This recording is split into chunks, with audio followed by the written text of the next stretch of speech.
gas sensors on my shield now. M'Baku didn't like the raisins in the potato salad. LA streets would have been on fire. How do you know that if you couldn't, you wouldn't fuck Kim Kardashian? How do you know that you wouldn't rush the stage with a Hennessy bottle when Taylor Swift wins over Beyonce? You niggas in trouble. Yo, what is going on? What is going on, everyone? Welcome to another new episode Behind the Scene Podcast, Saturday Night Nitro. You know what it is. Mad Nucleus in the building. Charles Phantom. What's going on? Phantom is here. What's going on? What up? Thank you guys for joining us tonight. Let's just start off, man. Justimus Prime, Joe Rogan, Snyder, the interview. What do you think about it? Well, I didn't watch the interview as a whole, but you know what made the headlines. You know, when Snyder speaks, people just stop and listen for some reason. And what got people, you know, all up in arms was the Batman kills thing. And I'm going to say this. I get as probably, I'm not a comic book reader per se, but I get that people are accustomed of their heroes doing one of the couple of things all throughout lore. But I want to touch on this and elaborate further for the people out there about the type of character Batman is. He's regarded as the most realistic superhero ever. Like, he's a guy, right? That's what he is. He's the most realistic, most grounded character because any human can do it. He do it perhaps with some training and stuff. So, you know, we can get that all out of the way. But also, the creators created these villains that put you in these tough situations where you got no choice but to kill. Sometimes it can't be avoided. It's where we go reality as opposed to, you know, virtual reality. In your little comic book world, he's not supposed to kill because he's a comic book character and he's supposed to be representing good, right? But I look at it like, if you want him to be this grounded character, this is what I don't understand why people get so upset is he's supposed to be this grounded, realistic character, and they create these grounded, realistic, sometimes unrealistic villains with realistic intentions. You know, he's gonna kill, and he has killed. I mean, he's gonna kill, and he has killed, but then the whole story would change of, oh my God, he killed this person, and he doesn't do that. But you know, you put them in these situations, man. You know, as kill or be killed and stuff like this. I don't see why I would get upset about something like that because of the character he is and what reality he's in. But I can understand if it was some other comic book character with cosmic powers, you know, like an X-Men killing a human or something like that. You know, real easy for X-Men to kill a human. You know, but this is Batman, bro, facing other villains with the same type of abilities he got, breathing the same air, you know, and stuff. But it didn't really bother me, but it was very interesting. And, you know, some would agree with him and some would disagree with him. But, you know. Okay. I mean, Batman, right? So Yeah. I think there's multiple reasons why he don't kill. One, so the writers don't have to think of a way to revive the villain. Obviously, you got a hot villain, you got a hot character, you kill him off. Oh, we got to put him in the Lazarus pit. Oh, that never happened. They escaped the burning building, all that other shit, right? So you don't even got to worry about it. Send them to Arkham. Oh, they broke out. That's 70% of the stories right there. Send their ass to Arkham. These niggas break out all the time. That shit's got bad security. The worst security ever. There. But secondly, I think in the animated show, they made it a point to where the reason why Bruce doesn't kill because it's too easy to kill. He says if he goes down that road, if he does it one time intentionally, that's a wrap because that's the only thing in his mind, that separates him from the villains, from the bad guys. Yeah. So if he kills, he's just gonna go down that hole. Like, okay, well, I'm just gonna kill everybody, and I'm almost no different than who I'm killing to a certain degree. So in the good, the bad, the ugly type Mexican standoff, I mean, this is for the gusto, man. I mean, what does he do? Just throw a batarang at everybody? That's what he'll do, but you know. I mean, he's messed up some people, man. I'm pretty sure he's paralyzed these bodyguards and goons.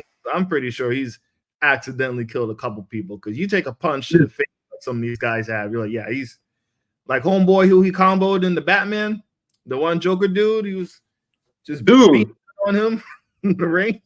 Just a bad kid, man. I just trying to feed my family. Just trying to feed my family, man. I'm just trying to rob and feed my family. Batman gonna paralyze your ass. Man. Oh, you think those boys was crippled? You talking about at the beginning of the movie, right? Yeah. Oh, yeah. Yeah, the gang. I don't think they were crippled. I don't think that. I mean, reconstruction surgery for sure. Yeah, facial reconstruction surgery. Some kind of surgery. Yeah. Oh yeah, the jaw is unhinged for sure. They're gonna be eating out of a straw for at least a few months. That man took all the anger out on that man. I'm like, man, I'm like, oh, okay. Yeah. Okay, Patterson. Yeah. Yeah. Whoa. What do you say about Twilight? Yeah, I mean, for Superman too, like obviously he's the man of hope. Why would he kill? He's got all this strength. He would accidentally kill people like Homelander has in The Boys, and like just not knowing his strength, right? Yeah. So it's really, it's really a preference. Black Panther kills. He kills people. He killed people in his movie. Cap kills people. Falcon kills. I mean, stuff like that don't. I guess it bothers if you're a hardcore comic book reader or whatever. I can see why it would bother you. You're just so used to them not killing and stuff. But it's like, I mean, in the movies, I mean, you don't want to see him just killing intentionally. But if he kills somebody accidentally, sometimes it just can't be avoided, man. Sometimes you just want to put you in there. Just want to put a villain to sleep and then you snap his neck in front of a child, Just was given no choice. I have no problem with that. You know what I'm saying? Snap the traumatize that little girl. Traumatize that little girl forever. Dude. Man, yeah, the superhero genre with killing or not to kill, it's all subjective. It just depends on the character and the context. Yeah, I agree. And their appeal. Spider-Man is not going to go ham like Daredevil and Punisher. Yeah. Or Wolverine. So, I mean, people love Wolverine, and this man clawing, popping people's head off, and everything. You know what I mean? And nobody cares. Everybody loves it. Yep, everybody loves it. So, Batman, who's a normal man, well, a billionaire with all the tech and shit. If he accidentally kills people, yeah. I mean, to me, the open mouth cowl is so stupid. You got Deadshot, Deathstroke, Master Marksman. Can't shoot this guy in the mouth. Can't shoot this guy in the mouth. Even though they made it where Deadshot never wants to kill Batman for the challenge. Like, he never shoots him there because he wants him alive for the challenge or whatever like that. But it's stupid. Nobody, even in the Batman movie, these homeboys shot him in the chest point blank range. It was just like, dude, just a little bit higher. You would have had him in the face. Easy money. Give him money. So, but yeah, Batman's just a man disguised. He's God disguised as a man. He really should. There's no competition. Superman could kill him in 1 second. The Flash could kill him in there's no reflex time fast enough to realistically respond to a lot of these heroes and what they do. So I agree. Yeah. I mean, everybody knows he's the weak link, but he's supposed to be the brains. But even compared to some other heroes, his brain isn't. He's not even the smartest. If they put, depending on the iterations and stuff, like if they put somebody like a Dr. Fate or somebody like in the Justice League. I mean, you know, is he smarter than Batman? I would think so. Yeah, probably not wise and stuff like that, but it's certain people that is probably just smart, if not smarter than him, with more physical ability to kill. So I mean, yeah, Batman is standing. He's just standing for us. We want to be considered good enough to hang with the gods and do these amazing things. Yeah, he's just standing for us. He's a stand-in for the white man. You said it best. You need that one guy in all these groups, right? That's what he is. That's why he can do what he do in Gotham, man. They be like, "Oh, it's Batman. Leave him alone." Yep. Just saying. But how's your boy? How are you feeling about your boy James Gunn ruining Superman? Woo! Well, straight to the jugular. Yeah. How you feeling? Well, you know, I mean, I wasn't surprised. I told you this. I'm not surprised at what he was doing because I said on a couple of people's video who's been keeping up with this. And I said, you know what? I read on the Wikipedia page. This is how I'm really concerned. Okay.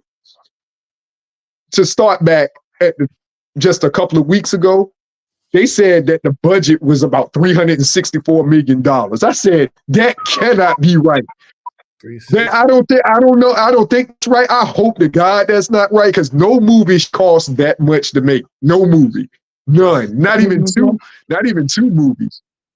Well, and then Avengers was $1 billion, right? Yeah. No, to make, not the budget itself. It was $1 billion to make. No. Oh, was it 500 million? Was it 500 million? All four together? No. Yeah. All four together? No.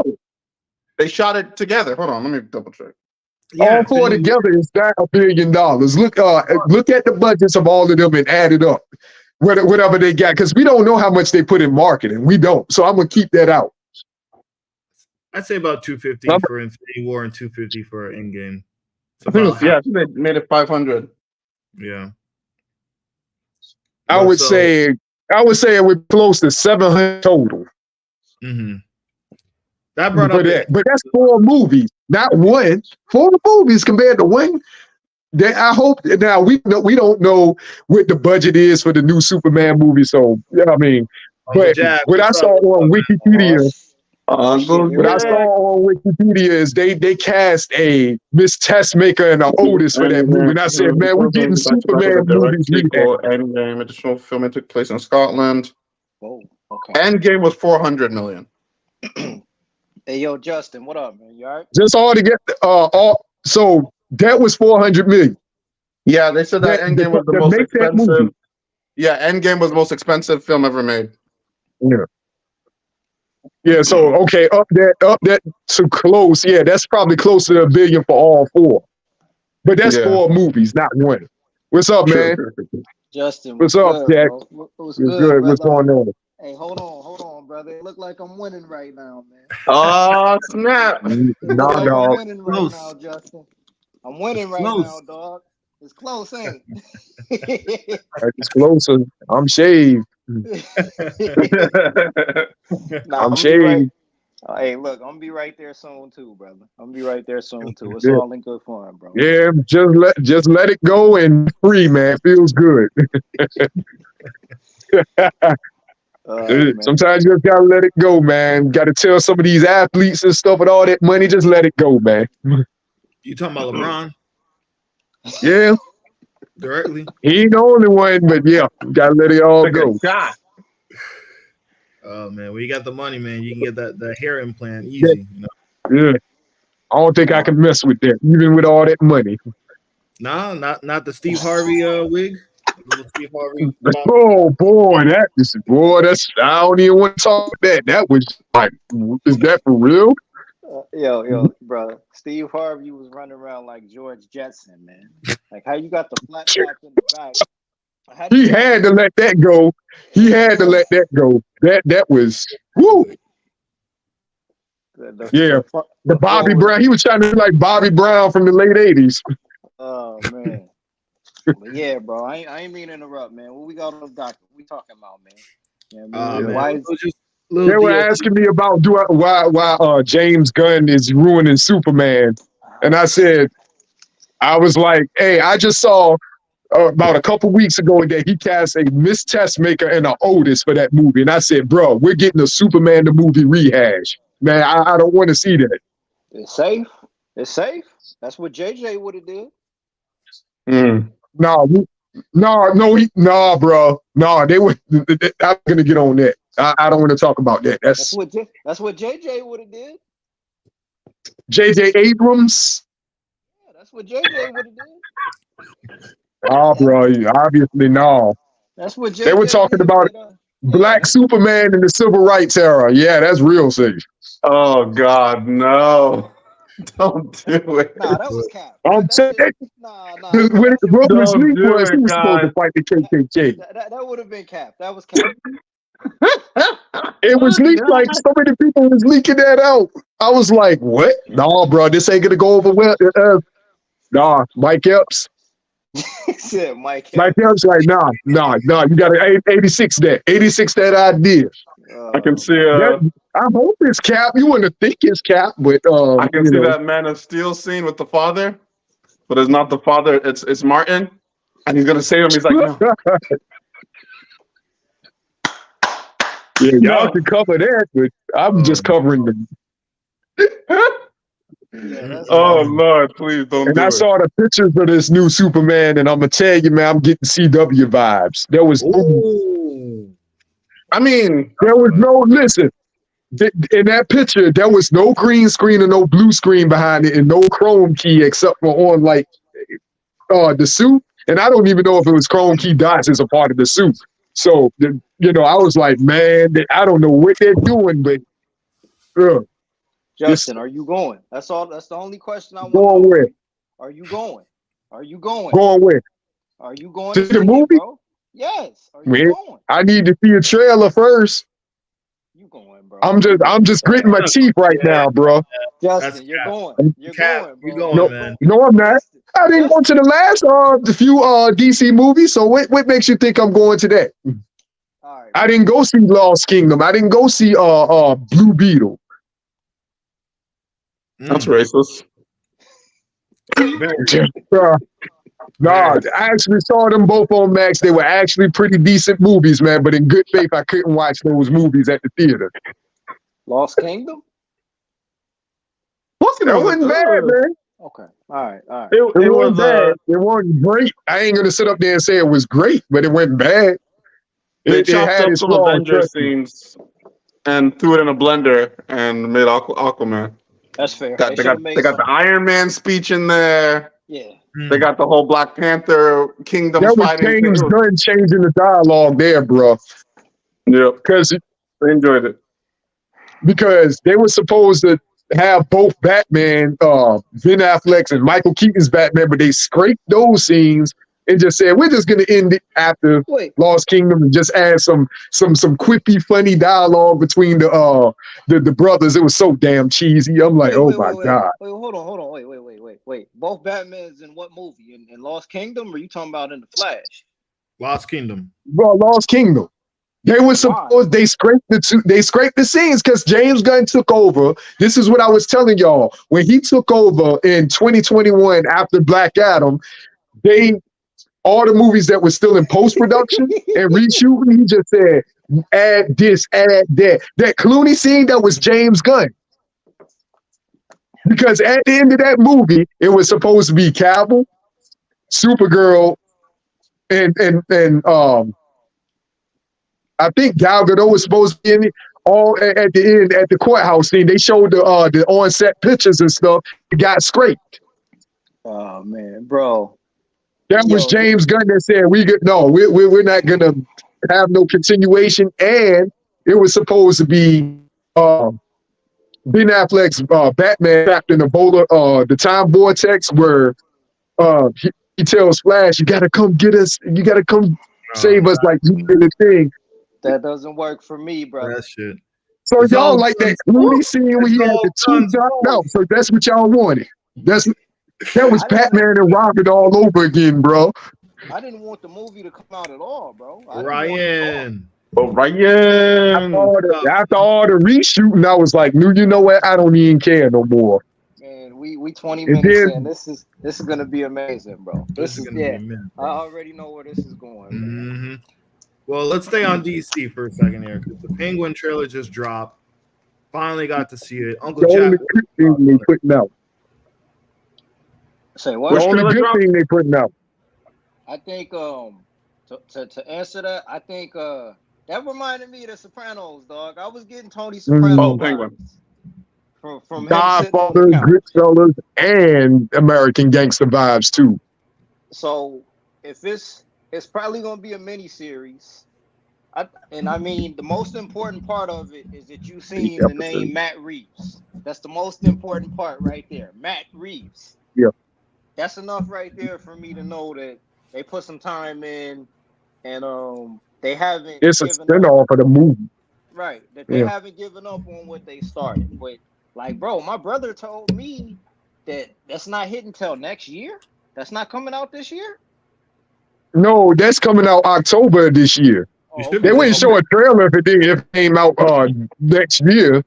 No, the next Batman they ain't coming out until 2026. Part 2 ain't coming out until they postponed that a year. Supposed to come out next year. No, Well, why? we'll get to that in a second. Anyone else got any thoughts on the Penguin trailer? If you've seen it, I like it. Yeah, I mean, Love it. can't really go I wrong. love all the footage they showed. Mafia and Gotham. I mean, Yeah. Easy they work.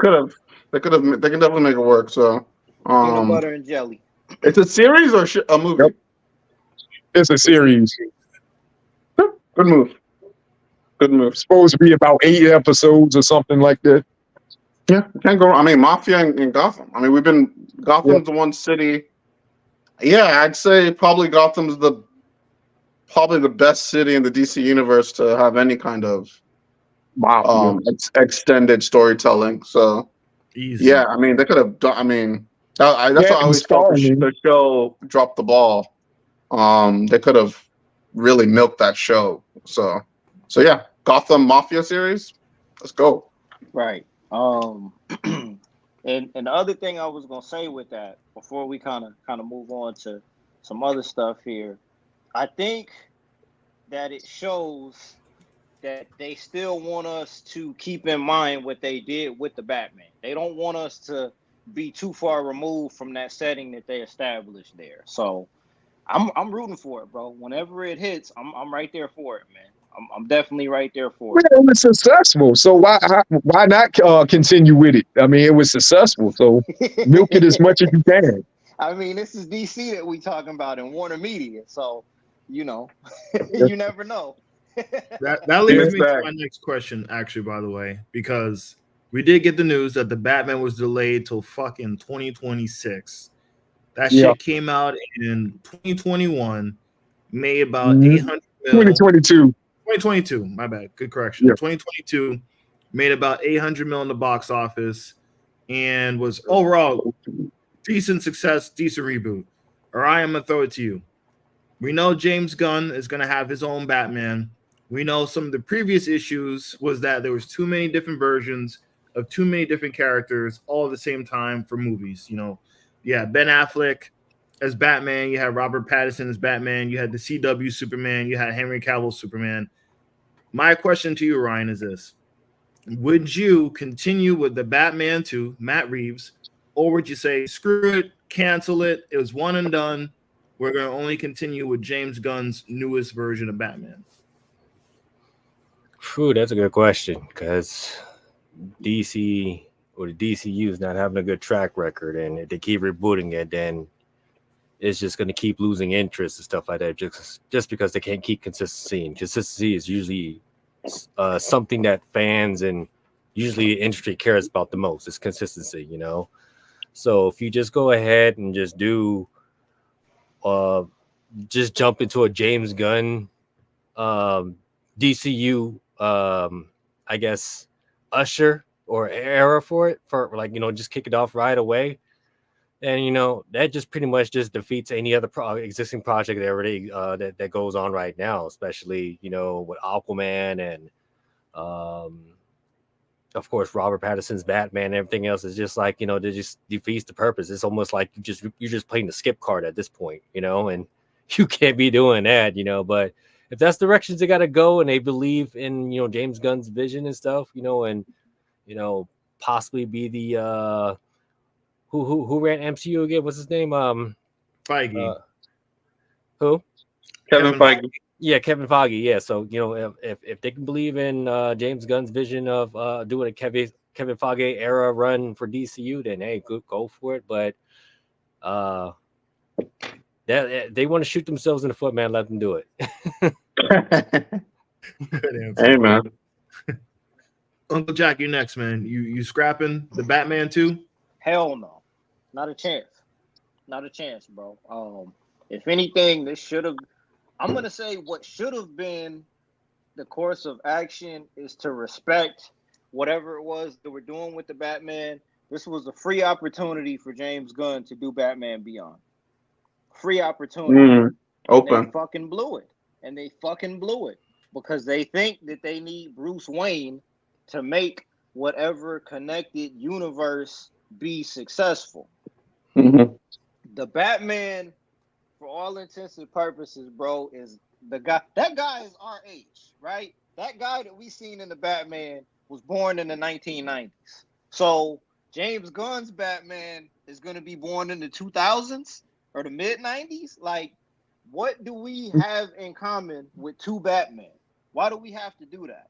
To me, yes, the Batman was successful, but you're potentially splitting your audience between the marksman and everybody else. Why would you do that when the goal is to make money at the end of the day? So True. If we got the dark and dreary Crow-like Batman, what's the opposite of that? What is the Brave and the Bold going to be? It's just going to be an updated Adam West version of Batman? Who's going to go see that? Justin ain't going to see that. Justin! He ain't going to see that. Hell no. You know what I'm saying? I most likely ain't going to see that. Like, for everything that Sony did wrong with Spider-Man, there were never two Spider-Men in theaters at the same time. Like, Warner Brothers and DC are the only studio that think it's a good idea to split a potential audience to avoid making $1 billion. What do we? All right, man, you got it, Charles. You got it. I do. Same thing, man. I always felt Gunn, especially with his obscure style, that he actually shouldn't handle the flagship IPs. I'd like to see him handle the lesser known characters and make them, household names. That's what they should have done. That's what he has a track record of doing. Peacemaker. Peacemaker, the Guardians. But no, they gave him the keys to the castle, so he decided to make Superman. But yeah, I'm in agreement. I don't think he should be making the second Batman, especially with what Reeves did. And Reeves' movies always just get better. He's good at building, so the next one's gonna be crazy. Okay, so you scrapping James Gunn's Batman? I'm scrapping James Gunn's DCU, to be honest. But if it's just Batman, then. Okay. If it's just Batman, then yeah, I guess it'll be Batman. But I would rather just scrap his whole DCU and just have him focus on characters that are lesser known. Booster Gold. Booster Gold would have been fire with Nathan. They already have a rapport. That would have been amazing. It's gonna be Chris Pratt. He's gonna be Booster Gold. Guarantee you. Over Nathan? Oh, Nathan's too old now, right? Yeah. Oh man. Nah. He's already playing the Green Lantern in the Superman movies. Yeah. No. All right. Hey, Green Lantern. What are your thoughts, man? Are you scrapping Matt Reeves' Batman? Are you scrapping James Gunn's Batman? I mean, the question is the easiest question you can answer, man. I'm very disappointed in you, Dion. No, I'm joking. I agree with all those guys. But here's something that y'all may have missed. Okay. Yes, I will keep Matt Reeves' Batman over James Gunn's Batman Brave and Bold. But before I get to the point of which y'all missed, I'm going to tell you why Batman's Brave and Bold will be a rehash of Batman and Robin. That's what it's gonna be. Like he said, it'll be just like he said, Jack said, right? It would be just like Adam West, going back to the Adam West days. But I say it's gonna be more on par of Batman and Robin with the cheesy, quippy dialogue and the goofy shenanigans and stuff like that. But here's how you don't have to worry about that. They're not gonna make it this far. They're not gonna make it that far.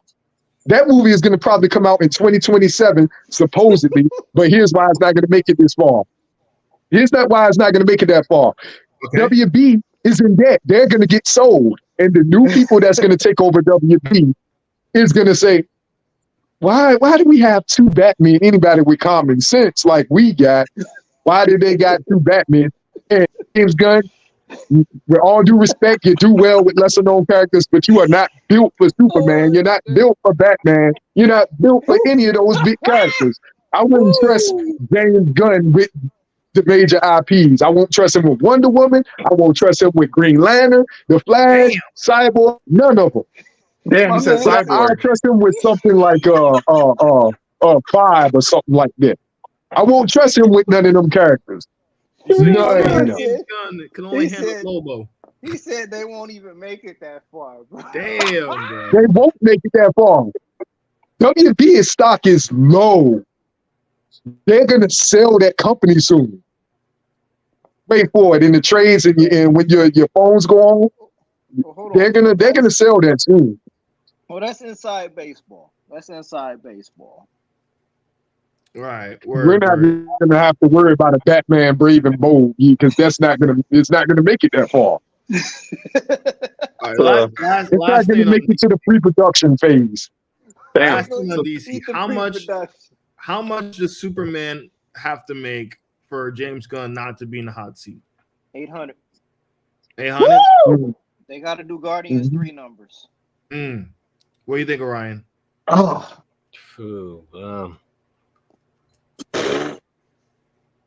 there's never been an 800 Superman movie. Sorry, my God, 800. I don't know. I mean, yeah, I agree. They would have to do Guardians of the Galaxy numbers, but that's you know what? That's putting too much faith on James Gunn. Honestly, ain't no way. I mean, what is Suicide? We're better off. We're better off seeing a Marvel versus DCU type shit, you know. Go ahead. But which is I know will definitely never happen. That's a Roger Rabbit lightning in a can type shit, or lightning in a bottle, with however you want to say it. But yeah, we need Roger Rabbit too. But if that could really happen, cool, you know. But I doubt that'd be anything to happen. But to see 800 come out of James Gunn with DCU, man, you're at a better shot. What I just said before, expecting a Marvel versus DC. hey, shout out to Big Jazz.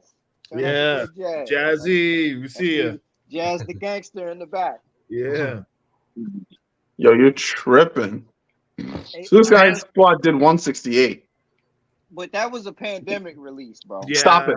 That's not an excuse because Dune was a pandemic release and it did 400 million. When did Dune come? All right, Justin. Dune came out during the pandemic day and day because I watched it the day it came out. It's too early for high blood pressure, bro. Please. No, bro. Y'all can't make these excuses for James Gunn. Listen. I'm not making excuses. It's a plausible. All right, what did Mortal Kombat? Like you said, the Suicide did 168. And they spun that like it was a good thing. Don't forget. Nobody spun that like a failure. Right. But y'all remember? That's a flop, bro. The budget was like 150. That's a flop, bro. All right, was Mortal Kombat a flop? Listen, man, we doing no, because it actually did well during this day and date. Actually, that's an R-rated movie, just like the Suicide Squad. It was that actually it did better. Okay. Was Mortal Kombat a flop? Critically or financially? Which way? Same year, 83. We talk 80. It did 83 million. And they're on the set right now. What was the budget? But the budget of Mortal Kombat was like 45 K. Nah, don't do that. You saying Mortal Kombat 83 worldwide? 83 worldwide? With a split release. And it was the 83 It worldwide. came out, and that Hold came out right around they started doing the day and date. Nah, all right, but you just said don't make an excuse for James Gunn, and you just made an excuse for Mortal Kombat. I didn't make not one excuse for Mortal Kombat. I said they both. I didn't know. I said Mortal Kombat actually. What I got wrong. Actually, I got wrong. The box office they had the most views in X amount of week or something like that. That's what I got wrong. I got that wrong. Okay. But James Gunn, his movie did what 150. It made what 161. Yeah, 160. Yeah, 160. Let's get back to What was the budget on that? I don't even What was the know. budget on that? 185. We doing fantasy box office here. That's a minus deficit there, bro. Ooh, yeah, get off of that. That movie was the question was what about how much does it have to make, right? Superman, right? Yeah. What they said. What they said is on the budget of that. I don't know the actual budget of it, but it has to do anywhere from $750 million, like $750 to $800. Right. Nah. But so, some of these YouTubers, these low standards, 400 is okay. Yeah, you can't expect that to blow it away. I was like, why not? If the budget is they putting, if it's $200 million or 225 or whatever, we expect it to do better than Man of Steel with that kind of budget. But I don't think the budget is as big as that report that came out, that crazy rumor. But they expected, they should have expected to do better than its predecessor. And if it doesn't, then I don't want to hear any more excuses about how James Gunn is fit for the DCU. Look, we're in agreement. It's been 10 years since we had a solo Superman movie released in theaters. They got to clear 800 million. They got to do. It'll be 12 years exactly when it comes out. That's like barring no postponements. I think better than Man of Steel. I think better than Man of Steel. It's realistic. Right. I don't think a DC property will pass 700. What's the number at all? What's the number? There's several that passed 700. Not lately, but they've had several. Justin, relax. I'm relaxed. Man of Steel did 250 or something, or 300. Man of Steel did close to 700. Okay. Adjusted to inflation is close to 900. Adjusted to inflation, 670 worldwide. 670. What did Superman versus Batman do? What numbers was that? I think it was around the same. That was close to 900. That was almost no, was it? Run those numbers. I need to know because that was an anticipated DC without movie inflation. Run those and numbers. Without inflation, ain't no way that thing did very underwhelmed. I'm trying to find some W's for DC to see what we could do, but apparently I got a W for you. I got a W for you. The first Suicide Squad did 750 without a China release. Them movies not get a China release. This is going sideways already, Charles. 872. 872. 872. Batman versus Superman did 872. Why would they make it seem like a flop at the time? Critical reception. I almost left that movie when I watched that shit. Yo, Avengers came out something came out the same year. Civil War. Civil War came out the next month. It did. And hit a Billy. I remember. Actually, Justin, you remember that bet? Who would make more money, Batman versus Superman or Civil War? You supposed to and you were supposed to owe me a Blu-ray copy of Civil War. And where was you at when I was looking for you? Was working at the store. You left. You was gone by the dog. I was like, where you go to? So where's that Blu-ray copy? You didn't remind me how to bought it for you because I was buying Blu-rays like crazy. He's gonna need steelbook copy now. Steelbook. Hey, you know what? Yeah, Ryan's right. I'm gonna need a steelbook copy. Hey Justin, it's okay because I bet 40 push-ups that Avatar 2 wasn't gonna outdo Black Panther 2. So you know what I'm saying? We both out here. Oh man, yeah, I would have told you lost that. Crazy for that, bro. You were crazy. I'd have told you lost that. I'd have been like, no, I can't help you there. What does DC got to do to make Superman and Batman a household name over, that's almost towering over Marvel's already established IPs. What do we They gotta gotta set do? up. They gotta set up other characters first and treat those two characters like the gods. Do we need a Straight up. small? Do we need a Smallville type stage for Superman? No, Nah, What do we No, gotta I do? don't want to see him for 5 years. you need exactly. You need a reason for Superman to show up. You need a threat that's too big for the established characters, and then you need a reason for Superman to come back to get your $1 billion. You need that. That's it. what you need. Would have made Absolutely. $1 billion if they'd have released. That's Right. what you need. You need a reason for Superman to come back. Like Charles just said. Like, why is there such a rush to get Superman in theaters like that? You shouldn't 'cause need to be pressed. Superman ain't doing nothing right now. I mean, I'm not seeing any merch. I don't see no video games. I don't see nothing. No, it's almost like nobody knows who the fuck Superman is at this point. Hey, It's that's what archaic. Yep. It's an archaic thinking. The people that are making those decisions, they don't get that these kids don't care about Superman right now. Right. Yeah, He's I the don't care corniest about superhero. Superman. Yeah. He is the when you think corny superhero, he comes up like tights, cape, perfect hair, white. Well, Spider-Man He wears gets it. pajamas. Keep cooking. But hold on. But how do we uncorny Superman though? How do we? He's got to disappear. That whole concept needs to disappear for like Right. 5 years so we can appreciate it. So like Right. I was studying Kingdom Come, the Alex Ross version.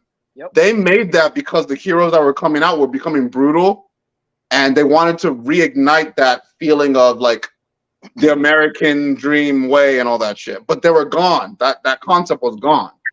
So like that whole concept is corny. I want everyone like the Jesus-like character is corny right now. It's corny, especially now. You got the popping IPs are all villains. They're like villains and they're killing people. Like Right. the boys, Homelander, Invincible. Iron Ain't no Man, one trying to hear. I I'm was just just you about to know- devil's say, advocate. I right. mean, Goku could become it could be as corny, you know. Goku been Goku ain't corny. Oh, Goku isn't even a good guy. Hold just up, wants to throw hands. let me go get some popcorn, man. This about to get good. Goku just wants to throw hands. Let me go on up to the ABC store and get a bottle of Crown. Hey, You know what? That's a guy. Goku. Goku He just gave Homeboy a senzu bean. Someone Right. wants to end the world. Okay, that's fair. That's fair. He's not really a Nice. good. I mean, technically, he's not really a good guy. I'm about to Goku come with some fire. fire at you, bro. Woo. No, I mean, you yeah, know that's what? true. So I mean, so yeah, does Superman need to follow the same track as Goku is to actually be a little bit an Right. anti-hero sometimes? No, I think that the threat has to warrant him being there. Superman. Yeah. Superman should be the opposite of a final boss. You see what I'm Mhm. saying? That's Facts. what Superman should be. He should be the final boss for the good guys. Otherwise, leave me the fuck alone. Why Yeah. am I here? He can't evolve. He's set at one level, 9,000. That he's stuck Right. there. I mean, look, like Charles was just saying, when you watch The Boys, and you see Omni-Man jerking off on Yeah. top of a skyscraper, right? When you see, I'm keeping it a buck. When you see Omni-Man, or not Omni-Man, when you see Homelander jerking We know off what you're talking about. on the top of a skyscraper, or when you see Omni-Man beating the shit out of his son, doing, you know what I mean? This is a meme right here. Think when you see this, and then it goes back to truth, justice, and the American way. Don't nobody got time for that shit, bro. I mean, what he said in Minister Because Society. what is Nobody that? want to hear that shit, Sharif. Don't nobody want to hear that, bro. So, do you think that to reboot Superman, do you think Clark Kent need to be doing some hood rat shit, and then all of a sudden he flips into some hood like his superhero costume to be all superhero and shit? Like, what? Like, all right, look, I'm gonna say this: the Superman movie.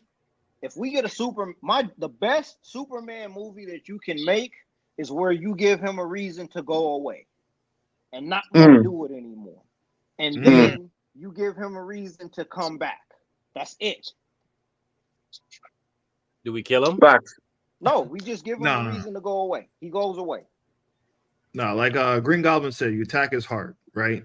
His whole demeanor, Mr. Nice Guy. You got to break down the ultimate Mr. Nice Guy and basically make him tap.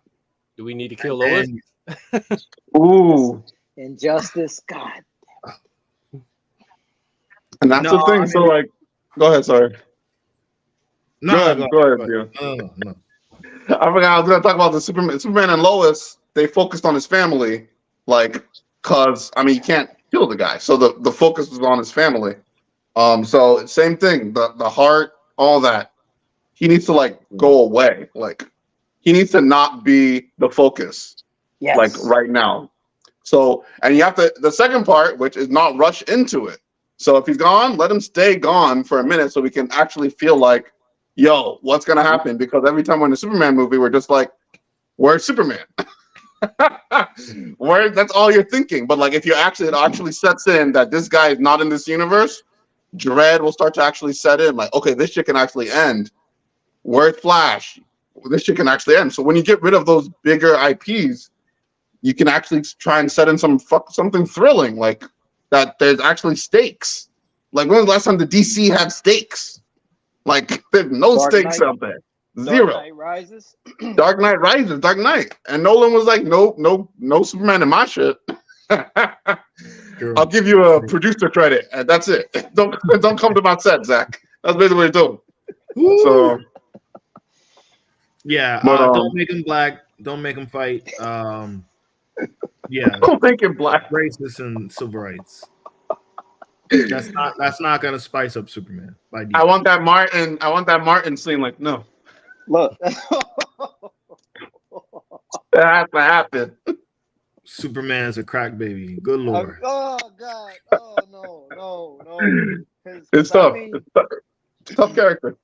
No, and I agree with you. Like, at this point in time, other writers have been more successful aping the Superman character than what DC has been doing in the last decade. Facts. Because of where the audience's kind of views are going towards those types of characters. You got to appreciate it. If you don't appreciate it, it doesn't matter. You know what I mean? Like, yeah, bro. Well, that was our DC road trip right there. What we got next? Y'all want to do quick thoughts on the Oscars? Y'all want to do Dune 2, Ghostbusters, Shogun? Damn, I haven't watched Dune yet. Oh man, let's talk about that. Let me. Hey, Justin, did you go see Dune 2? Yes, I did. All right, we got 2 out of 5 people that have seen Dune 2. I want to hear 3. Dion, right? Haven't you seen it? I didn't see it, bro. So shit. Okay. I haven't seen it. Okay. I want to. I'm trying to see it, but I haven't seen it. My habit is probably over the birthday weekend. I don't know. We'll see. Dune 2. We going to spoil it? So you can't talk about it. Yeah, we do. We can talk about it, right? Sure, we do spoilers. Screw it. Yeah, you can do that. Yeah, you're good. Because I already caught up on Dune. I already caught up on the first, Dune. But all right, Justin, go for it, man. And by caught up, do you mean caught up on sleep, or what you mean? Both. Oh man. It wasn't a bad movie, man. It was, I do think they kind of overhyped it though a little bit. Yeah. But it wasn't a bad movie. Some say it's a step above the first, and of course, people don't talk about the original that they made. So, overall, it was a pretty good movie. But ain't nothing that really made me go wow or nothing like that. Like, but it had a lot of good moments in it. Austin Butler was pretty good. And Okay, Justin. Before you jump in on this, Donovan. So, Justin, what you're saying is that in your book, it was not better than Rebel Moon. Dune was not better than Rebel Moon. Damn. Dune was not better than Rebel Moon. Like, what, the first one? Justin, it's a trap, bro. Yeah, I know it's a trap. It's all subjective, bro. So Rebel Moon. But I would ask y'all something else. Is Rebel Moon? Hey, y'all see that Madam Web, the greatest movie of all time? Oh man, I love Madam Web. Yeah, man, I love being all in the web. You dodging arrows, brother. Let's stay on Dune 2. He said it's a trap. So Rebel Moon is better than Dune 2. Honestly, I won't say that. I do want to see what this director's cut is going to be, though. Of what? But the version that they put out, no, it's not. Of what? Director's cut of what? It's on Netflix. No. You didn't know. You didn't know. You talking about Of Dune? what? Or you talking about Rebel Moon? Rebel Moon. Stop You it. didn't know? Justin. What Stop director's it, bro. Director's What- cuts Netflix are ain't telling coming out. Netflix ain't got standards like that, bro. That's the What version that director's Zach cut, put out. bro? Ain't no Snyder cut. Well, it's coming dog. out. Ain't Oh no my Snyder God. cuts in Well, they streaming, got- bro.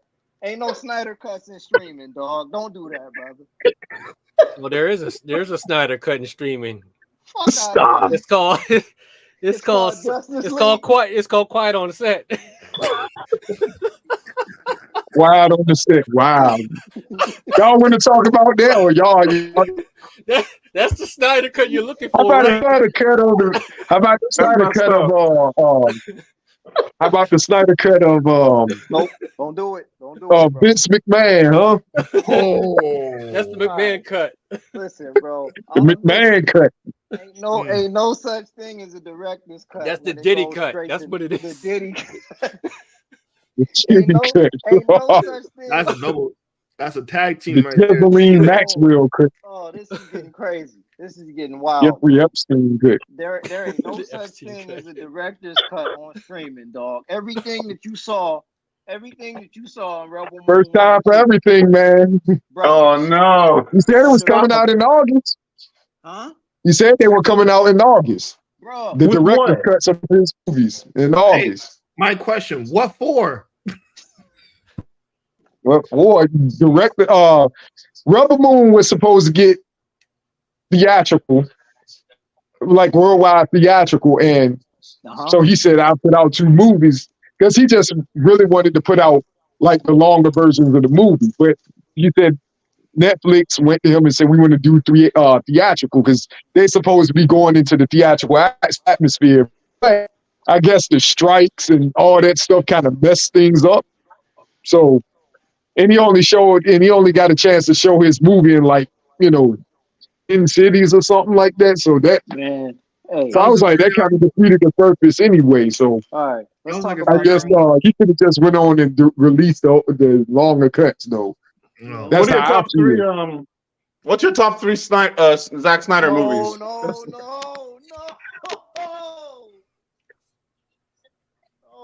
They're as good as James Gunn's movies. Oh, that. All I right. just asked, hey, I didn't set the top 3, bro. Let's get back to Dune 2. Let's get back. Let's get back to Dune. Justin, do you got the 3 movies? Real quick.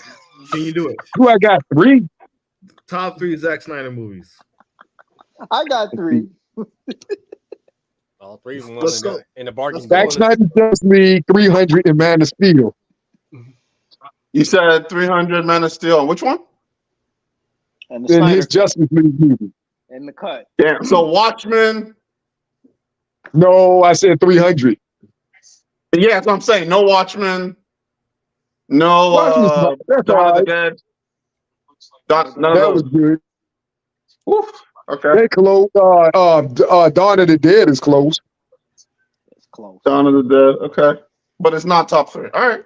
Okay. It's a good choice. Justice League, 300. And And the Snyder cut. And you said Justice League 300 and what again? Man of Steel.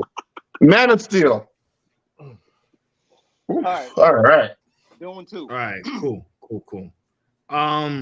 Dune 2. I do think that it was overblown in hype a bit. It wasn't the Dark Knight glow up that I heard, or this. I don't know. The IMDb score is like the highest rated movie on IMDb.com. I don't think it's all that. Stop. Yeah, it is. Technically, when it came out, it was like the highest rated movie on IMDb ever.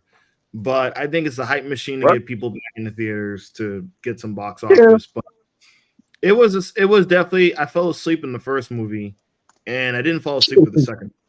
So that definitely edges it out to me for the first film.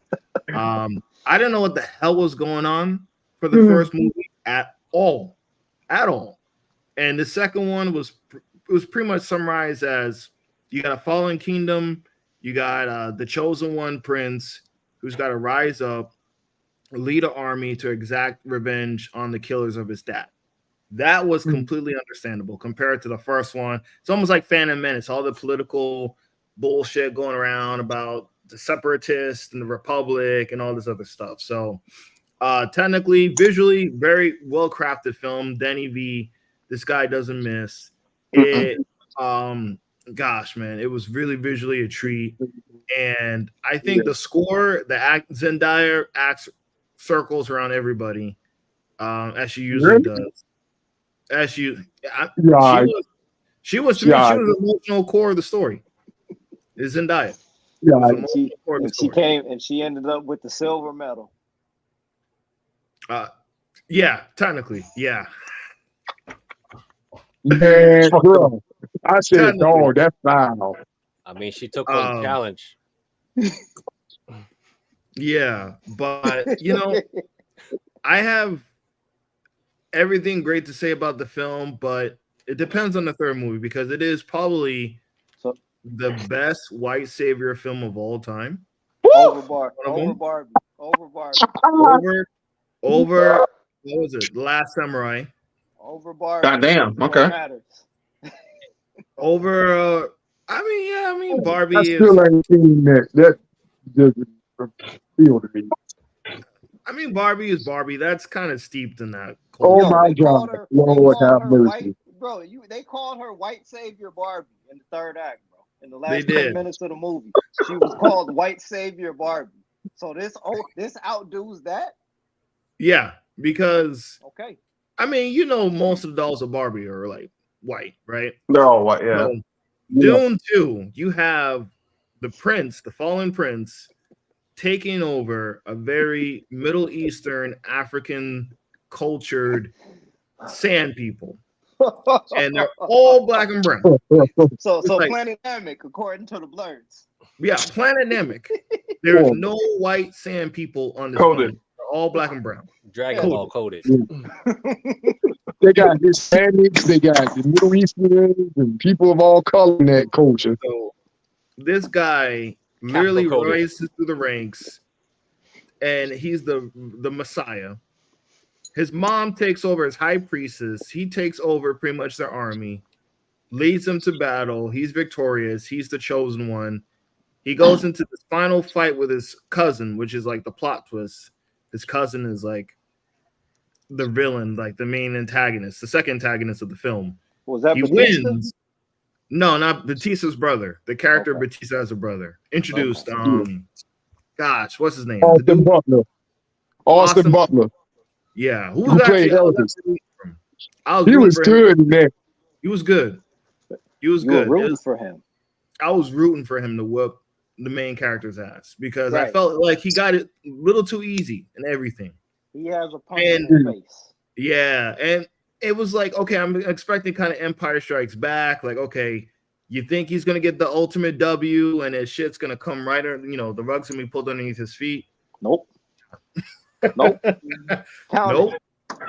And something else is they made Batista's character weak as hell in that movie. I mean, weak as fuck. Batista was yeah. He was a little punching bag in that movie. Yeah. So for some reason, though, all right, not to interrupt you, brother. I'm sorry. Go ahead, man.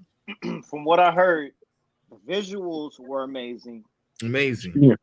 The story wasn't anything too whatever, but the weak point of this film, from what I heard, was the dialogue. Mm-hmm. Is that accurate? It did sound rehearsed and most like when they yell when Paul Atreides he yells, it just felt like it was rehearsed. It was okay, stop. Like okay. I'd argue that most of these sci-fi films, the dialogue never sounds natural in the first place. Because the setting isn't natural. Yeah, Star Wars, Star Trek, that dialogue can almost always sound rehearsed for the most part because it's just very unnatural for us anyway to be talking about prosmatons and the Force and this nigga said prosmatons. Whatever. The spice. What the? I don't even know that's real. I just made it up. Right. Metaphorians. Right. But they set it up for the Ryan Johnson punching the air right now. But yeah, prosmaton. Sublime, as you would say. But yeah, man, it's decent. I don't think it's definitely up to the hype that it was. I liked it better than the first film. I'd come back for the third movie. If they go to some different planets, they have an unresolved. Obviously, there's more war. There's more with the romance. But Denny V, he don't miss. I don't think he's probably the best sci-fi director this generation has ever seen since Lucas and Spielberg. Ain't too many sci-fi directors out there. Say he's got it. He is probably the guy right now. Not knocking him, but he probably is the guy right now, no doubt. Yeah. Orion, I would also say. Oh, go ahead. My bad. No, you got it, brother. Finish your thought, because Orion is cooking something right now. Go ahead. Bro. I would say George Lucas does owe royalty checks to the Dune book writer. Dude, 100%. There is a lot he borrowed from this story, but streamlined it for the mainstream. I will say that. That's what I was. You know what I mean? Mm-hmm. So, yeah, timing is everything, man. Timing is everything. So, it really is. Yeah. Dune 2. Star Wars definitely owes royalty checks to Dune. I'll give him that respect. Is there enough there to get people to come back for part 3? I'd say so. They still have to go to war. It's not over yet, and you still have Zendaya love story unresolved. So, how's it unresolved, bro? Oh boy, that was pretty fine there. So he promised. He pretty much got the silver medal. So Zendaya got her cheeks clapped. Pretty much rooted for this guy. Brought him in to her culture, protected him, taught him.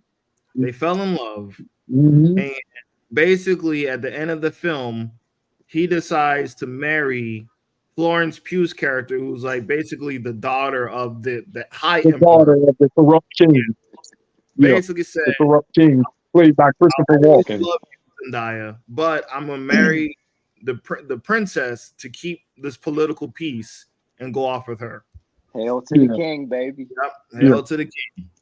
He wants a concubine like the old days. Yeah, so she rides off. Love. Yeah.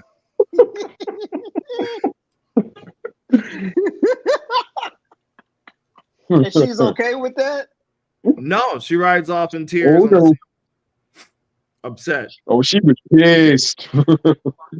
It's so weird. On one hand, motherfucker in. So Homeboy already got a slender build. So I'm it's just a weird visual of him clapping Zendaya cheek because they're both slender as fuck. It's just a weird visual. It just becomes Nightmare Before Christmas with Jack Skellington. Right,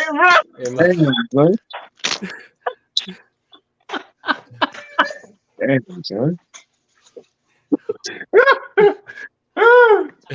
Oh boy. In a nutshell, Dune 2 is a good enough movie easier to imagine. She got it popping in Oppenheimer already, so. Y'all niggas is savages, bro. Oh man. But real quick though, since Dune is entering into the triple sequel club, along with a lot of these up and coming or already established. So. Yeah.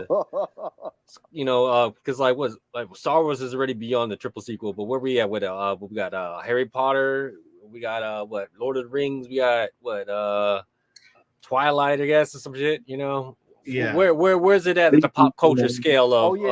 Where's that at? Is it upstairs? Nah. Yeah, we talking upstairs and downstairs. How we? No, I doing would over say here? so.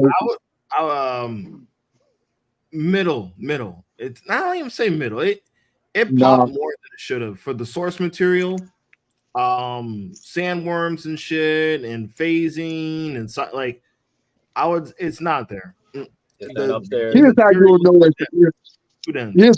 if it'll pop up, pop in pop culture today.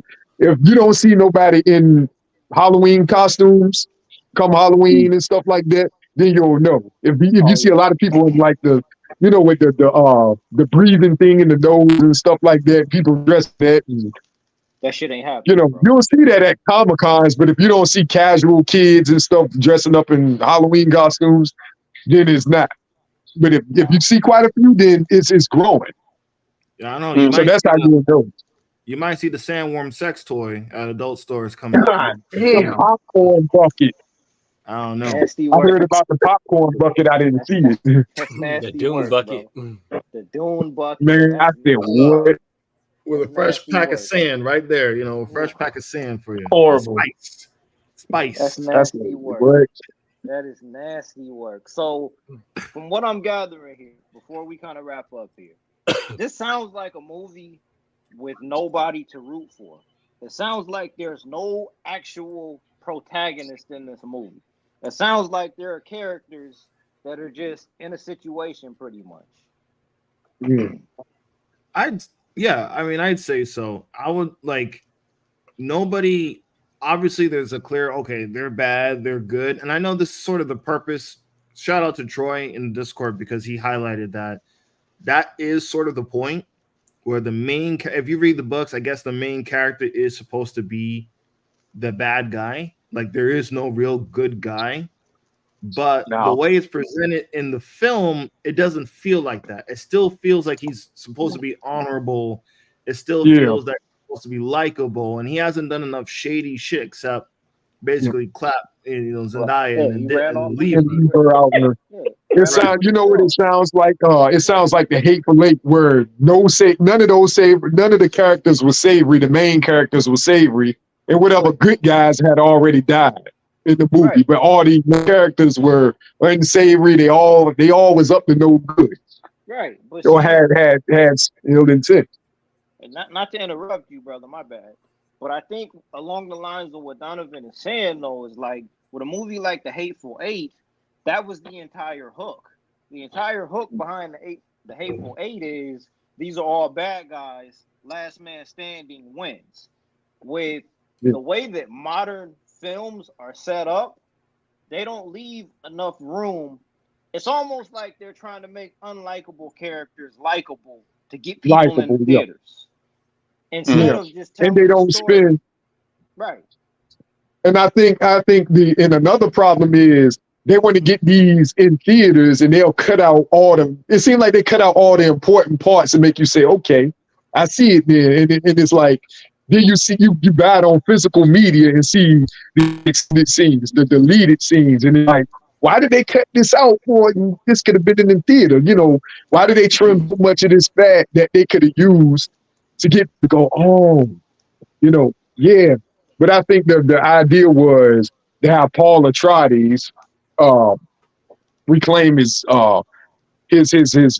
heir, his right to the throne of Atreides at all costs, no matter what it took to get him there to do that. And that was his calling. And right. I'll go in and this movie is long enough that you can see all of that. You just didn't see it come full circle until the end of the movie. So in regards to the white savior aspect, I know there's been online videos about how if you look at it, that's weird that way because it's a human issue. It's not really a race issue. So I'm gonna use this analogy, and I talked to this to Charles a little bit. I don't see a story or a movie where a failed ends up in England. Wait, my bad. Go ahead. Say that again, brother. I'm sorry. You're right. I don't see a movie or a story where a failed samurai from Japan ends up in Great Britain, claps the queen's daughter, talking, and is the missing piece for England to gain independence from Talk to him. Portugal or Talk Spain. to him, bro. You know what I mean? Mm. I don't see other cultures basically get the same treatment of like, oh, you go over here, you're the missing piece. Oh, you're the best of them. You get all the benefits. You're the best warrior. Oh, you get the best. Oh, you know all this cool strategies. Cool, we're gonna use you, and you rise through the ranks. So you become number one. I don't see that except for you get heterosexual white males in these films. You get one of our women as a trophy, and you get the best. Zendaya was the best looking one in the whole tribe, right? Same thing for Shogun, right? She's the best. She's the baddest one in the whole show, right? So it is white savior. Don't tell me it's a human thing when clearly it's white savior. It's the white savior. Well, it is clearly white savior. Look, let's take a sidebar here. Have y'all seen The Handmaid's Tale before? Yes. No, I've heard about it, but I haven't seen it. Is that what that is? That has the same thing? Charles, what are we talking about, brother? Let's go. So, same. I mean, look, similar scenario here. It is. There's a point in some of the later seasons. I want to say around season, and that show is fucking crashed out for the record. They dropped off hard, but hard. There's a point I believe in season 3 where the visual is minority women who have moved on from the traumatic experience that they've had of being handmaids, and our blonde-haired, blue-eyed, Caucasian female protagonist got them in the circle and saying, you know what? All of you guys should be mad. You should be mad about what happened to you. I'm mad about what happened, so you should be mad too. Let's go kill this motherfucker. and all of them sit around. They sit around like and taking it. You know what? She's right. I never thought about these horrible traumatic experiences that happened to me until this blonde-haired, blue-eyed woman told me this. Wow. Let's go out and cut this man piece by piece and fucking boil his bones and eat his skin. Let's go do that. Y'all want to unpack it? Y'all want to unpack it right now? Absolutely. I think that is the epitome of Western mythology, to conquer other cultures. It is their fantasy to conquer other cultures, either one way or another. Whether it's he has no talent, but he's gonna join this team of 6 foot whatever black guys and be the best shooter. It's always the same thing. Or it's the white guy that ends up in a Tibetan jail and he's gonna learn Tai Chi. And you're gonna be. It's always. It's like literally the most constant thing. Or B-Rabbit. Or B-Rabbit. I think. B-Rabbit. It is literally the white savior. As much as they say it's a trope, yes, but it is the epitome of their mythology. That they'll conquer another culture because they feel like they're inferior to other cultures. So the fantasy is that they conquer it. That's it. Charles, it's true. In certain circles, you'd be wrong for saying that, bro. I know, but we got Pocahontas syndrome going on over here. And shit. Whoa! Right. So let's go. So let's get to Shogun. Let's get right to it. It should have been me. Oh right? boy, yep. It should have been me, right? Oh man. Right. What did y'all think was gonna happen? Oh man, hold up. They was gonna leave one white man to live. He was gonna be the guy that can come into somebody else's culture and all of a sudden be the expert. Yeah, that's it. Yeah, that's it's a fantasy. That's the fantasy. Right. Wait. My bad. What y'all think was gonna happen? Like, did y'all think like, yo, listen, man, I'm sorry, bro. What's homegirl's name on Shogun? What's her name, bro? Oh God, Kira? Lady Miracle. Miracle. Yeah. Listen, man, I'm sorry. Look, we got to get vulgar. You know what I mean? But dog, she was already horny for this nigga when she was talking to her son about the color of his hair, bro. in episode 2. You knew he was gonna get the draws. Yeah. You knew he was gonna get the draws, bro. Before she ever Yeah, had we a building up. conversation, before she ever had a conversation with this nigga, she was already ready to throw the draws at him, dog.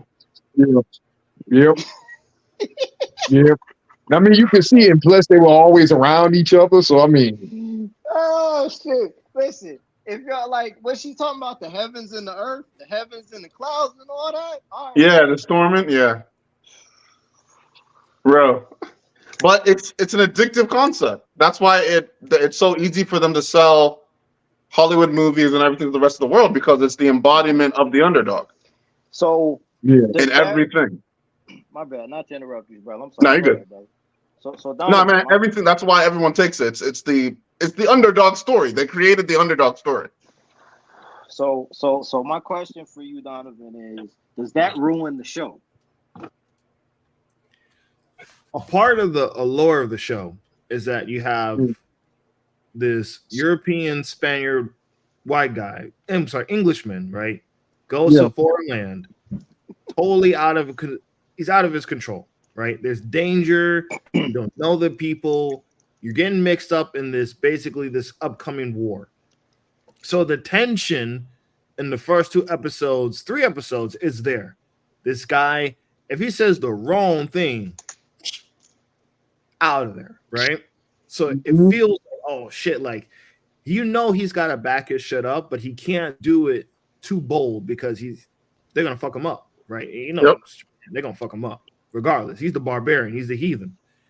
But by episode 4, where they make him Hamamoto, when they basically give him that royal, the title. Y'all going for a group swim. You going for a swim with the boss, dog. With the boss. And they give him that title, that was a wrap. Tension gone. He's the boss. He's clapping homegirl's cheeks.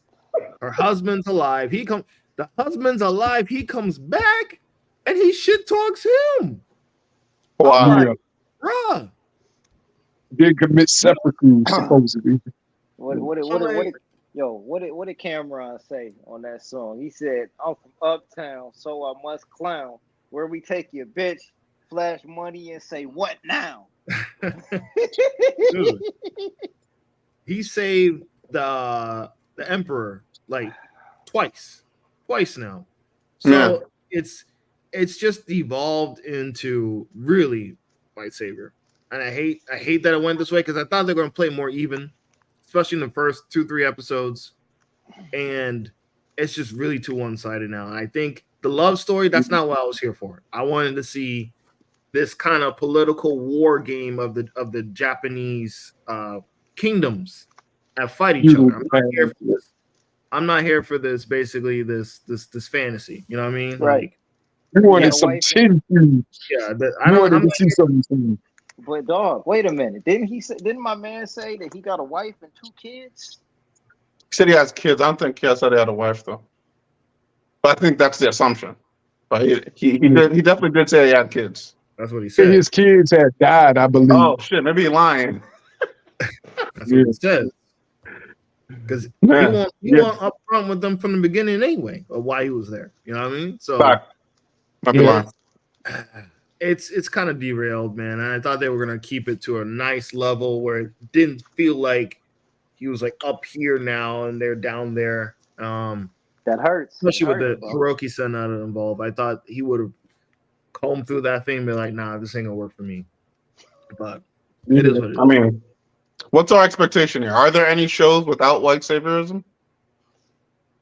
No.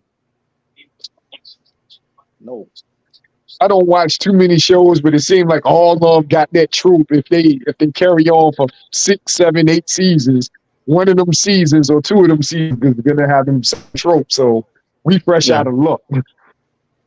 Unless it's an anthology, something, even it's gonna be some stories like that. So I don't know. Abbott Elementary. This is nasty work. You talking about like just a mainstream TV show? Like I mean, without like, I would say without like where the guy doesn't like Oh, I don't know. I don't even know how to describe whatever we describe this trope as. No, you're right. You're right. The forced underdog. The forced What about? underdog. But how do y'all feel? But how do y'all feel about role reversal when the black guy is actually the savior? Now we know that's only a small percentage. But have any of y'all ever seen the movie Night of the Demons? Came out in the late 80s. Oh, shit. Oh man, no. It's a deep cut. What's it called? Nah. Horror movie. Okay. I'm gonna tell you, when I first saw this movie, I was small and it would come on TV and I said, oh, I can finally watch it tonight. It came on about like 10:30 at night or something. So, late night and stuff. So I'm watching it and I'm waiting and waiting because there's a black guy in the movie. I'm waiting and I'm waiting to see him get killed off because we're used to seeing him get killed off. So I'm waiting. So about 30 minutes go by. I'm like, okay, 45 minutes. Okay. I said, motherfucker, we gonna have ourselves our first black hero in a horror movie. And there's been blacks that survive horror movies, but this is our first black hero. Understand what I'm telling you? Hero in a horror movie. So if any of y'all, if any of y'all want to see that movie, it should be on a lot of the free apps like Pluto, Tubi, and some other stuff that you probably have to pay for, but it's probably on some of those free apps. So you can check it out. But at the end, this is what kind of got me was, okay, I know he's surviving, but as you know, they had to have a white survivor. And I'm going to give you a spoiler. He has to save the white girl. Hey, he didn't have to. He didn't have to, but he did. Just because that's what made him the hero. Right. Magical Negro. Okay. Yeah. Oh, yeah. He was, and the thing is, his character was the most careful person, was the most cautious and careful person. It was like 3 of them that was cautious and careful. And 1 out of the 3 gets killed. But he was the most careful person. Night of the Demons? Yeah, Night of the Demons, 1988. Man, all right. Before my time. It's probably, I think it's on YouTube too. So it's probably on the free app, and you can watch it free on YouTube. So you should be able to watch it. So you can Google it up and watch it. But that right there, I think it just depends on the context, right? Like I never get the feeling that Luke Skywalker was white savior, right? 100%. There's no African, Asiatic. Like I know the Jedi have some sort of inspiration, but it's not like clearly like. Lando's the only black dude in the whole damn. Lando, Mace, there's only like 3 or 4 of them, right? So it never felt like, oh, Luke is the best amongst other ethnic people. Right. Lord of the Rings, like I know the ogres and the goblins may represent other people, but it never felt like Frodo and Aragorn were the best of the goblins or whatever, right? Or the best of another race. It was just them. Right. So it's really the culture. It's really like the culture aspect of having an outsider coming in and being the best. Right. When it's that obvious. Yeah. Yeah. And once that's obvious, it's like, I don't know, man. It kind of kills it for me. Could we apply that logic to a race savior? There seems to be more race savior movies than white savior. I mean, well, there's more notable race savior than black savior movies and stuff like that. Like Planet of the Apes and fucking Avatar and shit, Okay. Like, why is what and you guys brought up a really, really good point. I said, really, there's really more of that than just Avatar, black saviors. Avatar makes my fingernails itch, bro. Seriously. Planet of the Apes type shit, yeah. This was it Transformers the same thing too? There was. You can't code. I mean, I don't want to get into the coded conversation about Transformers, but I mean, yeah, it's just basically race or mutant type savior type shits. That's more mainstream than just a typical. I mean, like a show that black people would love to watch, a black savior movie. Oh yeah. And I think that's an even deeper conversation. I think that leads into. To be honest, no, actually, no, I take that back. It's not a deeper conversation. At the end of the day, the idea behind every IP is how do we appeal to the broadest audience? Okay, yes. We're going to give y'all a show that's set in Imperial Japan, but we want you to watch the setting. We want you to fall in love with the visuals and the idea. Don't pay so much attention to the story because the story isn't anything that you haven't seen before. Right? I remember, Charles, you was bugged out when the trailer dropped for Shogun because you was like, "Hey, hold up, bro! Ain't this Westworld? Didn't they do this in Westworld?" I mean, the trailer looked very cinematic. The show looks very cinematic, like for a television show. But in all honesty, though, it is very high value production. It's very high value visual. But at the end of the day, it's smoke and mirrors. It's yes, smoke it is. and mirrors. In that one episode of Westworld where they went to Shogun World, they did the same shit. It's true. They probably used the same set. Give me those sets from Jonathan Nolan. Call up Jonathan. Let's get those sets. You know, and I'm not saying this to shit on what they did with the show, but we got to call it down the middle. It's smoke and mirrors. Got to call it spade a spade, man. It's just unfortunate. My bad. Go ahead, brother. I'm sorry. No, you're cooking. And I was saying how like it actually will screw you up when you watch like a UK show. Like I was watching the show called Gangs in London, and it's a great show. I want you to go watch it. But I'm already thinking like, oh shit, okay. How they gonna get this brother? Like, I'm like, dude, what 8 episodes in? This thing's about to end. They're gonna win, and the brother won. And the thing, I'm like, what just happened? Right. So, like, it will screw you up when you watch other shows because like it's just about the story in London. Right. They don't have the race thing as bad over there. It's weird. Like, it's really weird. It's like it's hard to understand. There's another show called Lazarus Project. Black dude, he's the savior in it.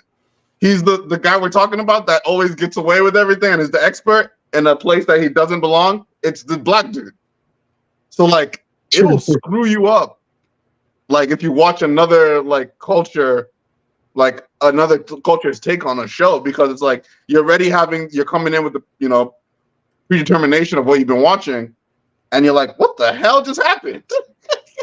Like they're not supposed to win, and they won, and like they won like 2 seasons in a row. So yeah, it's really interesting. It's really interesting because it's definitely different when you're not watching like UK TV should be considered Western TV. So I don't even know how to separate the two, but they don't have the race thing over there. It's completely different.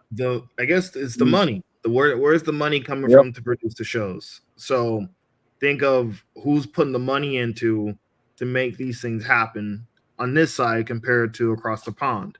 But I do think we try to be a little bit more respectful when it comes to that stuff. Like The Last Dragon, Bruce Leroy, Show Enough, right? Obviously an homage to Asian culture and Kung Fu. It wasn't an Asian love interest. It wasn't an Asian antagonist because that has a completely different context to it. True. Yeah, it had a white Asian, and homegirl is Asian. That's like, oh, well, black guy comes in, beats all the Asian people up, and gets the girl. But we made Show Enough us. We made the the love interest us. It didn't feel like that. The hero was us. Yeah. The hero was us. You know what I mean? Like, even though we borrowed another culture, it never felt like that. It wasn't the black savior per se. If that even exists. There was no hijacking because the setting of The Last Dragon was an urban African American setting, right? So on that, it was actually a melting pot because it was very diverse in that movie. But yeah, but of course, with black people, we look at it. That's us, like you said. That's us, man. The hero, the villain, the love interest. That's us. And then, of course, the secondary villain is them. So hold on. So this is what I'm gonna say here, right?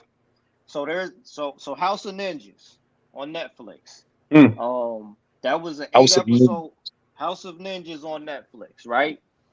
That show, in terms of scale and the visuals, pales in comparison to Shogun. Pales in comparison. But along those lines of what Charles was saying before, there's no part of that show that does not feel authentic to Japanese culture. Yeah. There's no part of that that sounds show. like it's a fantasy base. Anytime you talk about ninjas, right? But the point, ninjas. I mean, there's gonna be a lot of fantasy there. Right. But the point that I'm trying to make is that there's no shortchanging of that culture in exchange to get viewers.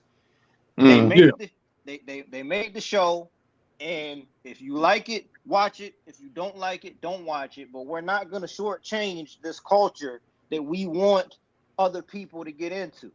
You know what I'm saying? And I think that's the tipping point right there. That's where you got to draw the line right there. It's not fair that the default to getting introduced to another part of culture is implementing characters that got to hold their hands through their own culture. That's bullshit. That's bullshit. It's a bar. That's bullshit. All right, listen, man. Like, on everything, we was doing this all 2018, right? If the character of Everett Ross pulled up to Wakanda with the tech and gave it to the Wakandans to beat Killmonger, what would people say? What would they say? Yep. You know what I'm saying? Like, who's in the driver's seat at the end of the day, bro? Like, they tried that. It was pitched. Somebody pitched. said, we'll work him in. Don't worry. But you know what's funny? You guys are talking about this. I mean, this could also be like I'm actually probably gonna throw a podcast topic out for the women because it is Women's History Month. But hang on, how often is there going to be? I mean, how often do you see a women's savior flick? There's a few in cinema. Fury Road was the modern genesis for that. Yeah, I hate to say Alien. We had Alien, we had Terminator, but Fury Road was the genesis. Buffy the Vampire Slayer, Sidney Prescott from Scream. There's Avatar. A few. Wait. Oh, Korra? Avatar. Fucking Blue Avatar. Blue Avatar? Yeah, I don't know about that. Y'all have that. She wasn't a savior? Of course she was a savior. Y'all didn't watch Avatar? The second one, right? Yeah. No, sir. I didn't watch the second one. I only watched the first one. Y'all are tripping. Nah, I wasn't going back to theater to see the second one. It's the highest grossing film of all time. What you talking about? Yeah, rub it in. Let's get that out. Let's get that out of the way. Yeah, dude, I would say Avatar.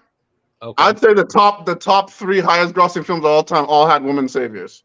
Avengers Endgame. Girls can do it too. That part. Okay, I don't remember any saviors in there. Okay, narrative. Okay, we'll go there. And what was the third movie?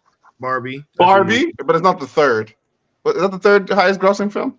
No, that was the highest. No, that can't be the third highest grossing film, but it's probably the highest grossing film in the last couple years. Well, after Avatar 2.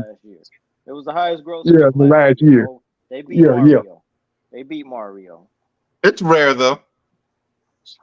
Wasn't Daisy? Wasn't she a savior in the Mario movie too? She wasn't. She kind of a savior. Kind of. Well, see, this goes. Yeah. Well, she really like. You know what I mean? She was really the one that was schooling Mario. But I mean, she saved the movie. Yeah, let's put it that way. The less we say about Super Mario Brothers, the better, dog. Where's Luigi at? Frozen 2, Orion. Frozen. I would say Gail Weathers in the first Scream movie was. But okay, so Gail Weathers in the first Scream movie was not City, which. Gail, what? All right, man. I don't want to talk about Scream, bro. In the first one, not the others, but in the first one, she was. I don't want to talk. Hello, Sydney. Fuck, man. Scream 6 was. Wouldn't Resident Evil, the whole entire franchise, be about women's savior, basically? Yeah. Resident Evil. Yeah. Alien. The whole Prometheus. franchise, Prey. Prey. Right? Oh, no, the savior and all the Prey. aliens, right? Yeah. Oh yeah, yeah. Pretty consistent. The whole franchise was a woman savior. Woman savior. Yeah. But I Not think in Predator 2.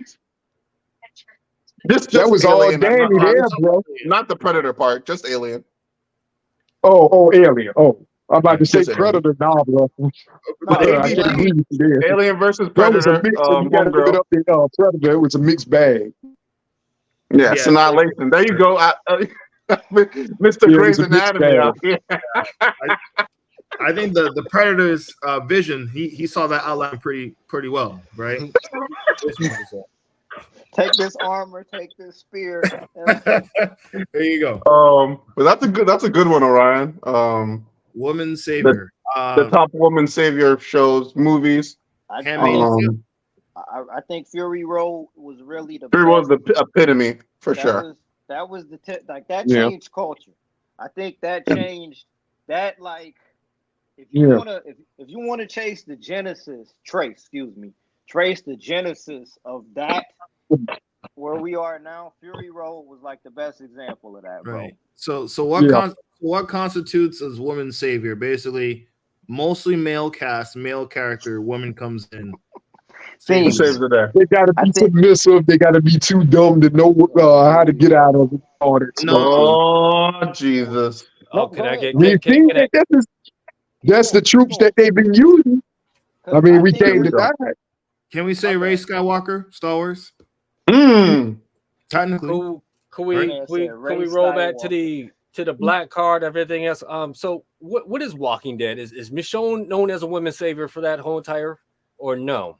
No. And I'm watching Michonne. The Ones Who Live right now. I'm watching the Rick and Michonne show right now. Who's the savior out of that one? It's Rick. It's Rick. It's tough. Does there have to be one? Can they be like both saviors? But to be, because Michonne has gotten busy. Yeah, she's been pretty in bed with Rick. Damn. Don't do that, bro. Because the Ones Who Live is actually a pretty. We literally Walking Dead right now. Through these couple episodes. I think that, we're not talking comics. We're talking TV show, right? Let's put that lore together. Let's put it together. No. Because this is what I'm gonna say. I think with The Walking Dead, the setting is the star of the show. It started out with Rick as the primary antagonist, but there are so many good characters on there that there isn't one singular character that carries that show. Rick and Michonne weren't even in the last season, bro. It was girl. Gabby. No. Katie. What's her name? Rosita? Nah. Glenn's wife. Maggie. There we go. Yeah, the one that they tried to make, and she was not a better character than Michonne. I don't think Michonne is a savior character. I don't think so. But I would say, after Rick, Michonne's the most impactful character on the show. Ooh, Daryl. It's a toss-up. Oh yeah. So we got Daryl versus Michonne. Who's up there? Who's upstairs and who's downstairs? They both upstairs. That's tough. I'm calling it like that. They both upstairs, bro. The Walking Dead has so many characters. There's at least 10 different characters on that show that could have been the primary protagonist, and it would have worked. They did a good job by establishing the setting as the star of the show. Once they started getting kind of long in the tooth on that right there, but hold on, to follow up on what Justin said there, I think the modern day trope is that you present the men's characters as lesser than to the female characters. The reason why Fury Road worked the way that it worked is you didn't see any of that. The reason why that worked as well as it did is because Max was not incompetent. Max was still capable of everything you thought he would do. Furiosa was just right there with him. Facts. Yeah. And the theme is what carried it through. The theme is more important than what the characters are actually doing. You got to be able to really pay attention to what it is that you're watching, right? Because theme and characters are two separate things, right, Donovan? Right, Charles? Yeah. Yeah. Okay, so in Mad Max Fury Road, yes, it was an issue of women breaking out of a patriarchy, but the characters weren't presented in a way to where Max needed saving. No, Max was just trying to get the fuck on and just got caught up in some bullshit. Got caught up in the crossfire. Yeah, Max just got caught up in some bullshit with these fuck boys out here spraying spray paint on their teeth and all of that bullshit. Yeah, Max was just trying to get the fuck up out of there. And Furiosa was like, nah, bro, like, we got to go catch this fade real quick. And at the end of the movie, it's like, yo, what the fuck did I just watch right now? You know it's crazy because there's homeboy that they destroyed, Joss Whedon. Joss Whedon being taken out of the game the way that they destroyed him was a huge blow to women being represented in media. Massive. Buffy. He had a new show that was out. That's his only. That's the only thing he's done was that. But no, I don't agree with that. What do you mean that was the only thing that Joss Whedon? He turned Black Widow into a hoe in the second Avengers movie. No. I mean, in her defense, she's a spy. Come on, bro. He turned her into a straight up helpless hoe in that movie. Nah. Helpless. She wasn't helpless. She was in part two. She didn't do nothing in part two. And Ultron? They gave her nothing to do. She was grappling with Ultron fist to fist. She carried Captain Shield. That's after they rescued her from that cage. She had more action in part one. All right, cool. You didn't like the movie. Oh, interesting. No, it wasn't the movie. That right there, that romance and had her feeling like a damsel. That was a bunch of bullshit. Yeah. Damn, an Ultron, huh? You didn't like the movie. I wasn't too crazy about Age of Ultron either. I mean, I didn't love Ultron, but I just didn't think that. I didn't think Black Widow got like. She got a raw deal there, bro. What I remember is people were mad because she couldn't have children. I remember people were pissed off about that line, but I don't remember that. Listen, bro, I thought I to this day, like, I didn't even like how she did T'Challa in Civil War. I thought Black Widow got a lot of grace until they smoked her. To be honest with you, I thought she got a lot of grace for how she did T'Challa, bro. That was some bullshit right there. I didn't say I was gonna help you, bitch. What? Betrayed him. Betrayal. Me? Yeah, don't look back on that. You not? No, are we gonna put that under review? The Dory didn't. The Dory honestly could have smacked her up a little bit for that. They should. That would have been perfect. Like you never get to set foot in Wakanda after that. Fuck you. I want to call out some of Joss Whedon stuff. Agents of S.H.I.E.L.D., The Nevers, that was an all-female cast. Dollhouse, that was an all-female cast. Buffy, of course, and then what's this other one? Serenity. Firefly. Oh, my bad. So Firefly, Serenity, yeah. So Joss Whedon, man, don't sleep on Joss Whedon, man. And I mean, look, are we not qualified to have this conversation? It's a good question, though. That's why I threw that topic out for the women out there that wants to get into it. But I mean, are we not qualified for this conversation? We're a lot more knowledgeable. I could say that. But I think there are several other women that I'm thinking of that we've forgotten, and they got their own TV shows. Two of them I've got on TV shows: Angela Bassett on 911 and Angela Lansbury on Murder, She Wrote.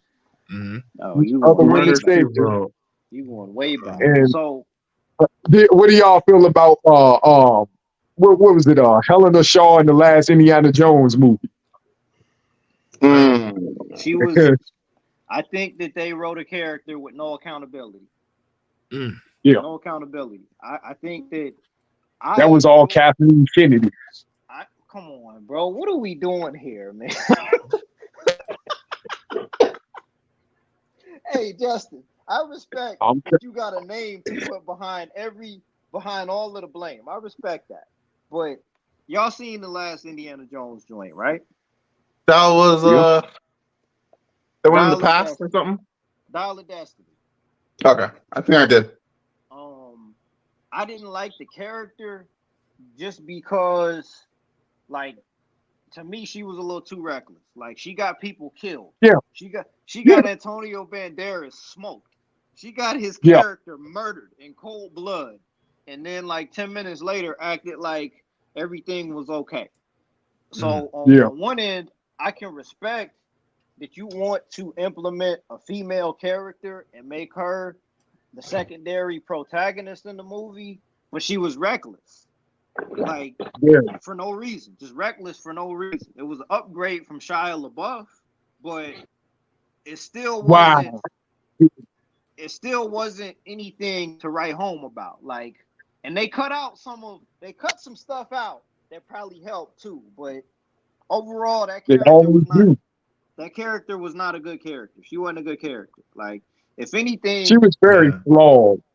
Right, and that's okay, but there still has to be some accountability when it comes to making a character likable and not likable.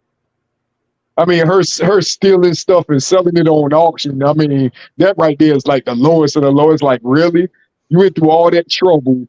You went and found your godfather or whatever, only to steal an artifact after he warns you what it did to her dad and stuff like that, and just sell it on auction so she can go whatever she do. You know, it's like.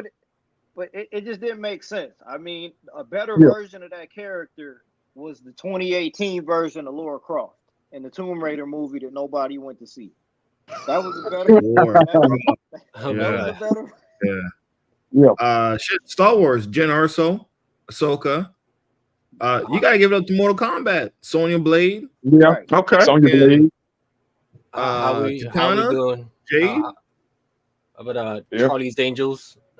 Charlie's Angels, yeah. That came out. I'm gonna go to Open the Asian Cinema. Golden Swallow, played by Ching Pei Pei. Sure. And come with me. She was, there was several. There's several. That's more than we think out there, but we don't. Well, there's a whole lot. Oh, my bad, brother. Yeah, go ahead. The last thing I'm gonna say about this though is I think that when something is successful, there tends to be a feeling that you gotta repeat it, right? So in Madam Web, who went to see Madam Web? I don't even want to talk about. Okay, so the most extreme version that you get of that is a movie like Madam Web, where you have a male villain that only exists to smack up women, right? There's no depth to that character other than that he's violent and beats up women. So he has to be a bad guy if he does that, right? And only a woman can stop him at the end of the day, right? Because of whatever. I feel like the best examples that we just pointed out here of women characters who are the heroes in these stories are women who stand on their own without the story sacrificing the males and making them look less than. That's how I feel about that. I agree with you. If for some reason that's a controversial take. It is. Woman hater. And I will tell you the movie that everybody loves, but is completely flawed. And you pointed out, and for what you just pointed out, this movie, you love it for, I guess, nostalgia purposes or whatever, but it's so flawed because the males look bad and the females look bad. And when I'm talking about the original Color Purple. Oh, jeez. Oh, okay. Donovan just jumped out. He left real fast. He knew already. No, he said he'll be back. I know. He said no. That was a. That movie. It as black folks, black men and women, we looked bad in that movie. Here we go. Man. Yeah. They portrayed us black males as abusive. Like not caring, just all around reckless and no respect for women. And then they portrayed women as submissive, little too free spirited, Getting into that bag. We getting into that. Just all over the place. But I will say, for what it's worth, it was still a very good movie. It's a great movie. It was flawed. From my understanding of Color Purple in general, was it's supposed to keep the culture of what it had happened in the past alive, so people do know that the generations can know it. Because I'm not even for sure what history is to the new generation, if they know anything about history at this point, Yeah, so much revisionist history. Yeah, so like to tell stuff like that, like what existed. Like I'm a type of guy that loves playing Red Dead Redemption 2, because it's something about that old Western lifestyle that I enjoy, with a little bit of the Renaissance period stuff. But it's something that somebody like a history buff we need to take interest on stuff. The wildest ride that ever actually rode so far was giving Poor Things a shot with Emma Stone in it. Was that good? Okay. It's artistic. It's a sci-fi movie if you're ready for something like that. But you've got three members who did Marvel movies. You got Emma Stone who's done it. You done William Dafoe, and and Mark Pedro Pascal. No, Mark Ruffalo. Mark Ruffalo. Okay, That's a good cast. That's a good cast. And I gave it a shot. I'm like, what? This is art. This is not just right. The story is there, but this is art at the end of the day. You got to go into it looking at it through a different kind of different set of eyes, right? Yeah, you got to have a different set of eyes. You can't look it out there with full value of this sucks. No, it's art at the end of the day. This is like Kanye West's dark fantasy album. That's exactly what Poor Things is. I couldn't do Sounds like a promo to try to get people to watch a movie that they want to go watch. Hey, but I like that comparison though, because I couldn't do it with dark fantasy. I couldn't do it. But you didn't like Kanye West's dark fantasy album? I couldn't do it, bro. Could not do it, man. But there's people that. But again, it all depends on how you're viewing it. If you're viewing it as art, I guess you're gonna be willing to give it a little bit more leeway than looking at it as entertainment, right? Mm-hmm. Yep. I like that. I like that, Orion. That's dope right there. That's fire, bro. So with that being said, man, before Donovan jumps back in here, Charles, what's up? This is where we get a little controversial, bro. Oh boy. X-Men 97.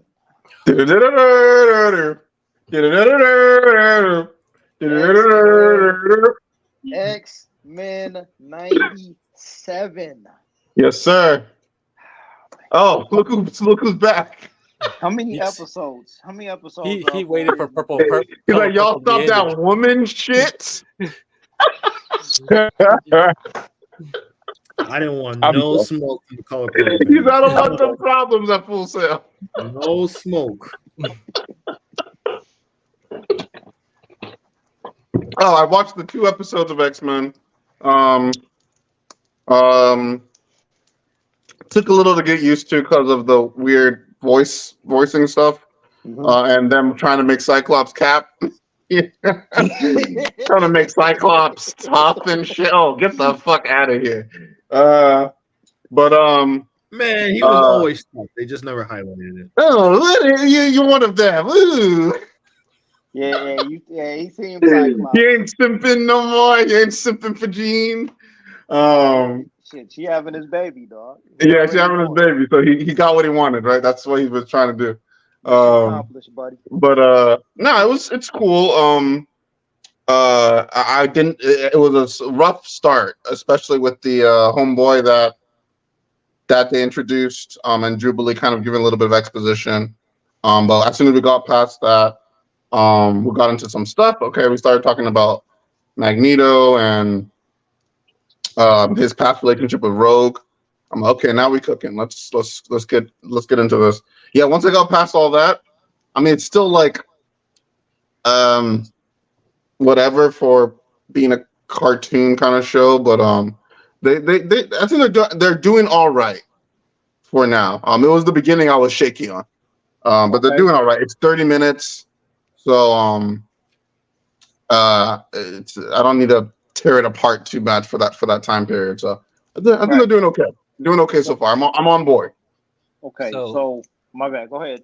Oh, wow. You got it, brother. Quick question, real quick. So, X-Men 97 basically is like an old recipe of the original X-Men, except they're trying to capitalize on the recipe. And, I guess what Logan would say, try to cook up that good gumbo, and people are slightly eating it up. I say, all right, this is a different recipe than we're used to, basically. Oh my God, they're so eating it up. Yeah. They're so eating it up. Yeah, that's the one thing I saw. Like, oh, that was so good. That was so good. It's okay. It's pretty good. And even the show before it's okay at this state now. So but yeah, people will be hooked on it. I don't know if they can keep up with it. We'll see. I mean, 2 episodes. You know what I'm saying? And I've kind of lost faith in industry writing lately, just because it's been bad. It's just been bad. There's no other way to put it. But they're obviously fans of the show. So maybe that will carry some weight, but we'll see. They had an hour, and they did. I give them a B for the hour that they had. Fair enough. Yeah. Ryan, did you catch it? I didn't get a chance to catch it. I just been watching some YouTube highlights about it and stuff, and getting other people's opinions, because I mean, to be honest with you, man, like when I watched the first X-Men, I was more of a Spider-Man kid at that time, that was my cartoon, and Ghost Rider at that time too, Yeah. But for X-Men and stuff like that, last time I ever associated with X-Men in the past is when they had Spider-Man and friends team up with X-Men, Damn. The crossover. The little crossover when Juggernaut was out here busting down walls and shit like that. So I'm coming after you, Charles. But no, X-Men as a whole, stuff like that. I think the only thing that held X-Men, my interest in X-Men, was Wolverine and Storm and stuff. So I mean, if they can keep up with that same personality trait they carried from '97 and apply it to this '97 and stuff, then maybe I'd give it a try. But as of right now, it's currently in my backlog of things. I'm just gonna wait for everything to drop. Then I'm gonna give it a whole, pretty much just watch it all together. Okay. All right. So I got to get my shit off here real quick, bro. So I'm a mark for the X-Men, dog. I'm like, there's no getting around it. I'm a mark for the X-Men, bro. Like, you know what I mean? Before you could buy T-shirts online, I remember my mom took me to it was either Kmart or Target, and a Wolverine T-shirt came with one of the tapes that she bought me for VHS, bro. Like straight up. I remember I used to wear the shit out of that Wolverine T-shirt. And I said this the last time we went live. To me, the X-Men cartoon is upstairs. Like, that's on my Mount Rushmore of animated series. And I decided to sit it out because I don't like making a comparison for what came before. That's why I'm not a fan of reboots and rehashes, right? Even if it's harmless entertainment, in my mind, I don't want to fuck it up, bro. The way that, like, Dragon Ball GT could have fucked up Dragon Ball Z, or the same way that Super could have fucked some of that up. And, rest in peace to the man. But I'm just giving you an example, right? So the question that I got for you, Charles, is Charles. Charles. I'm coming for you, Charles. Because in my mind, I think the thing that they really got working for them are going to be the crossovers. They can't go a whole season with no other prominent Marvel characters not popping up on that show. They got to make that happen. They got to have a Spider-Man pop up. They got to have Captain America. I think that has to bridge the gap between X-Men and the MCU before we get X-Men in the MCU. They got to do that. Do you see or forecast that being something that they could try to pull off? Or are we just strictly based on telling a story of social equality and all of that? You said it. I think, I don't see that being a focus. Even the second episode is straight up the January 6th shit. What do you call it? The people fucking The rioters that came into the Capitol building. Oh wow. No. Yeah. They went. Yeah. Heavy is the hand that writes the script. They went. Dude. Talk about like heavy-handed like that. That was.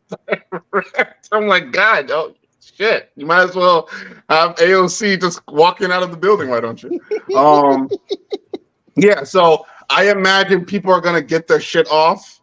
All those writers that were in the comics and shit. This is the place because it actually thematically can work as long as there's a balance of like. You know what I'm saying? Because Magneto went off on this whole spiel about equality and shit. But I'm like, that was heavy, but it's Magneto. It kind of. So it might be the spot for all those guys that have been writing like on different characters, and it doesn't fit. Like, you know what I'm saying? Like, this is probably where they're gonna shove all those people to go off on their, free rights and love is love. Everything's gonna go in here. Because, bro, that wasn't Magneto. They're gonna go off. Back in '92, that wasn't how Magneto was talking back in '92. Magneto's gone full hippie, bro. He's gone full hippie with it. He drew a big ass M on his body. He's like, this is the new me. Yeah, this is Fastbender Magneto. This is different. This is different Magneto. Yeah, so Rogue can really change a villain, huh? what you said, bro? He said Rogue can really change a villain. I mean, Wolverine, ching ching. Yo, let's go, pup. Because I'm just saying that wasn't how Magneto was talking back in '92. Nah, he wasn't about that before. But again, hell no, it wasn't a full switch. It wasn't like a switch that makes sense. It's Charles' death has ignited. I'm like, it worked. So like everything that I would typically pry and be like, thematically. Yeah, and that was the thing about X-Men back in the day. They had, because of what they already built, they have so much leeway for that kind of storytelling. So they might pull it off. They might actually pull it off. That it could actually be a good show. Right. Because all the stuff they want to talk about anyway, thematically, it will work. Okay, I respect. It'll be heavy-handed as fuck, but it will work. So. Hey, listen, Charles. If you, I take your stamp, because if it wasn't that, you'd be up here ripping it to shreds. Oh yeah, I would 100%. But it's already been established, prior, so it all fits. Can they overdo it? Absolutely, they can definitely overdo it. We'll see. We'll see if they overdo it. That's really what they're waiting out for because they paced it out well. But we'll see. We'll see how the other episodes come out. Do you expect them to overdo it? I do. I'm a negative Nancy though. So hey, listen, man, we cynical. You know what I mean, cynics. Right. Just a minute. What you think, man? 97. Here we go. I haven't seen any of the episodes yet, so I'll probably get around it eventually. So I don't have an opinion on it. I got Stay you. tuned. Stay tuned. I got you. Stay tuned. What's your take, Donovan? I mean, from the reception, it seems like they're on the right track. It feels like if this was bad, then everyone would have roasted it by now. Mm-hmm. But the way they've done it so far, it seems very, very sufficient enough. Crowd pleaser. People love nostalgia. People love that feeling of like eating that cereal, watching the newest episode on Fox Kids, and they're replicating that very well. From the animation to the voice act, they're doing everything they can to make sure that nostalgia is intact. Right. I think that goes a long way towards the fans. And then now they have all this new material from 2020 to 2024. They probably have enough political material for another 3 seasons. Man, they're gonna cook. Season 2 is in production right now. Yeah, I think season 2 is like damn near done. I think just editing. They fired Homeboy over his OnlyFans. I was gonna ask about that. That was like that's the real story of the whole thing. It ain't the cartoon itself no more. No comment. I mean, it seemed to me like he ran the show quality wise sufficient. Seemed to me like he ran it so far so good. So I mean, we'll see that definitely changes the quality for season 3. But yeah, man, I'm waiting for your reaction to before I resubscribe, and I'll binge that and some other stuff, and then I'll unsubscribe from Disney Plus. That's what I plan on doing, you know. But quick question though, this whole 90s stuff, man, X-Men 97, it's just really sparked up the whole 90s nostalgia, man. It's got to the point where I was trying to figure out who the fuck is this for, other than yes, us nostalgic heads out here, the millennials and stuff like that. But who are they really trying to cater to, and who are they trying to bring into this world? Like, I get that the 90s is a nostalgia factor, but at the same time, like, I'm seeing an uptick of like kids. They're all in for the 90s stuff. They want to see the 90s stuff. They're actually trying to buy cassette players at this point. Specifically related, brother, you had to be there to experience it, man. Yeah. You just had to be there to experience what it was like. My bad. I'm gonna say specifically related to X-Men 97. I'm not answering that, bro. I'm not answering that one. I mean, that's all I got to say about it is you had to be there to experience it, the nostalgia factor. We'll talk about that offline, bro. We can sit here, like I said, man, they really, really try to pull out a lot of things. Like, they really, really digging in the bag of the 90s. Like, it's like our fucking nostalgia is a fucking comic pool at this point right now. It's like, oh, this looks good. Oh, this shit looks good too. Well, it is because all of our nostalgia and growing up in the 90s was functional. Like, every bit of what it was that we used during that time, and I'm sure you remember this, every bit of that had a use. You know what I mean? Yeah. Like, somebody who had a pager needed a pager to get in contact with somebody else. Yeah. If you had a tape player or a cassette player, you needed that to listen to music outside of your house. Right. We didn't waste. There was no digital era. Right, but we weren't in the digital era yet. Yeah, it was functional. It was a functional era as opposed to a digital era. Where it's convenient. Yeah, this ain't for the kids. I'd say 97 is definitely for us. There's no millennial humor, there's no TikTok shit. Rogue is not live streaming fighting Sentinels. You know what I'm saying? That would be horrible, bro. Yeah, I mean, this is OnlyFans. There's no OnlyFans for Rogue. I'm sorry. Damn it. You know what I mean? They didn't retcon Gambit to be biracial. They didn't make him half black. No. Gambit. It might come out later. Who knows? Jean Grey isn't some online therapist. Damn, you mean Storm in that dominatrix and shit? I mean, damn.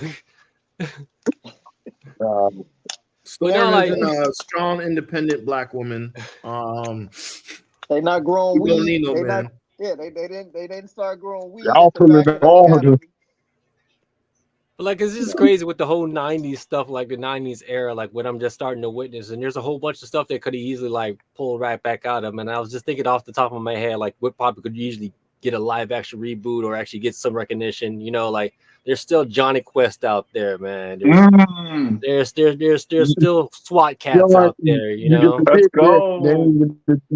You know, there's a whole lot of stuff that's out there that hasn't got its shine, you know, and it's like, you know, I mean, I would like to see a Johnny Quest live action. I mean, I guess it would fit for this generation, you know. Johnny Quest live action. I mean, Speed Racer could have been done better than what the bullshit that they did before. Oh boy. Whatever the bullshit that they made before that's almost Dragon Ball Evolution quality shit right there. Oh man, that was rough. That was nasty. That was nasty work. No, but that's a good question. I think with the 90s, bro, I think at this point the youngins, as we'll call them, they're yearning for an era of functionality instead of convenience.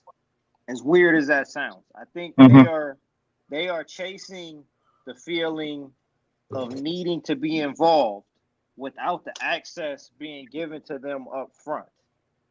It's almost like they want to be patient, but don't know how to be patient. Interesting. Yeah, man. Interesting. There you go. Go off. I would say I almost feel like they don't even fuck with the same content. Like I won't say movies, television, Mm-hmm. YouTube. That's their shit. Short viral videos on TikTok. That's their shit. Yeah. They don't need a Disney Plus subscription. They'll watch people make Disney content on TikTok all day. Let me ask y'all something. One more thing. It's Like, hold on, Justin. Wait, hold on. Just one more thing. I think it's interesting the perspective of this country compared to others. I had a classmate. He's from Peru. And to them, there's not really a movie industry over there. But it's the YouTubers, the live streamers, the locals. They have their own studio set up. They're the heroes. They're the movie stars. They are the ones they check in with every Sunday night or every month. It's live streamers from his own country on the internet. They are the celebrities. So it's just interesting. It's interesting to see how we value Hollywood. Like we have our own machine over here, but it's interesting to see how the world has different machines and how they pertain entertainment as well. Facts. No gatekeepers. Yep. All right, go ahead, Justin. Yeah, what you were saying, brother? I was gonna ask y'all, when was the last time y'all actually binge watched an old show?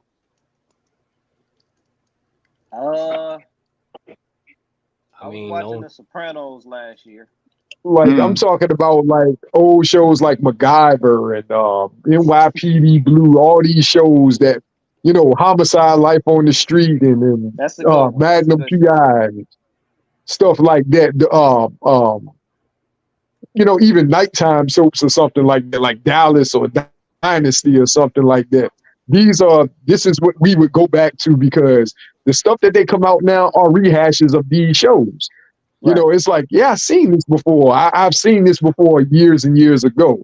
I just watched a lot of this stuff with my parents. They used to watch it seemed like they used to watch every television show, or at least I thought every television show. They used to watch Cheers and Moonlighting and they used to watch, all the nighttime soaps and stuff and all this stuff like Yellowstone.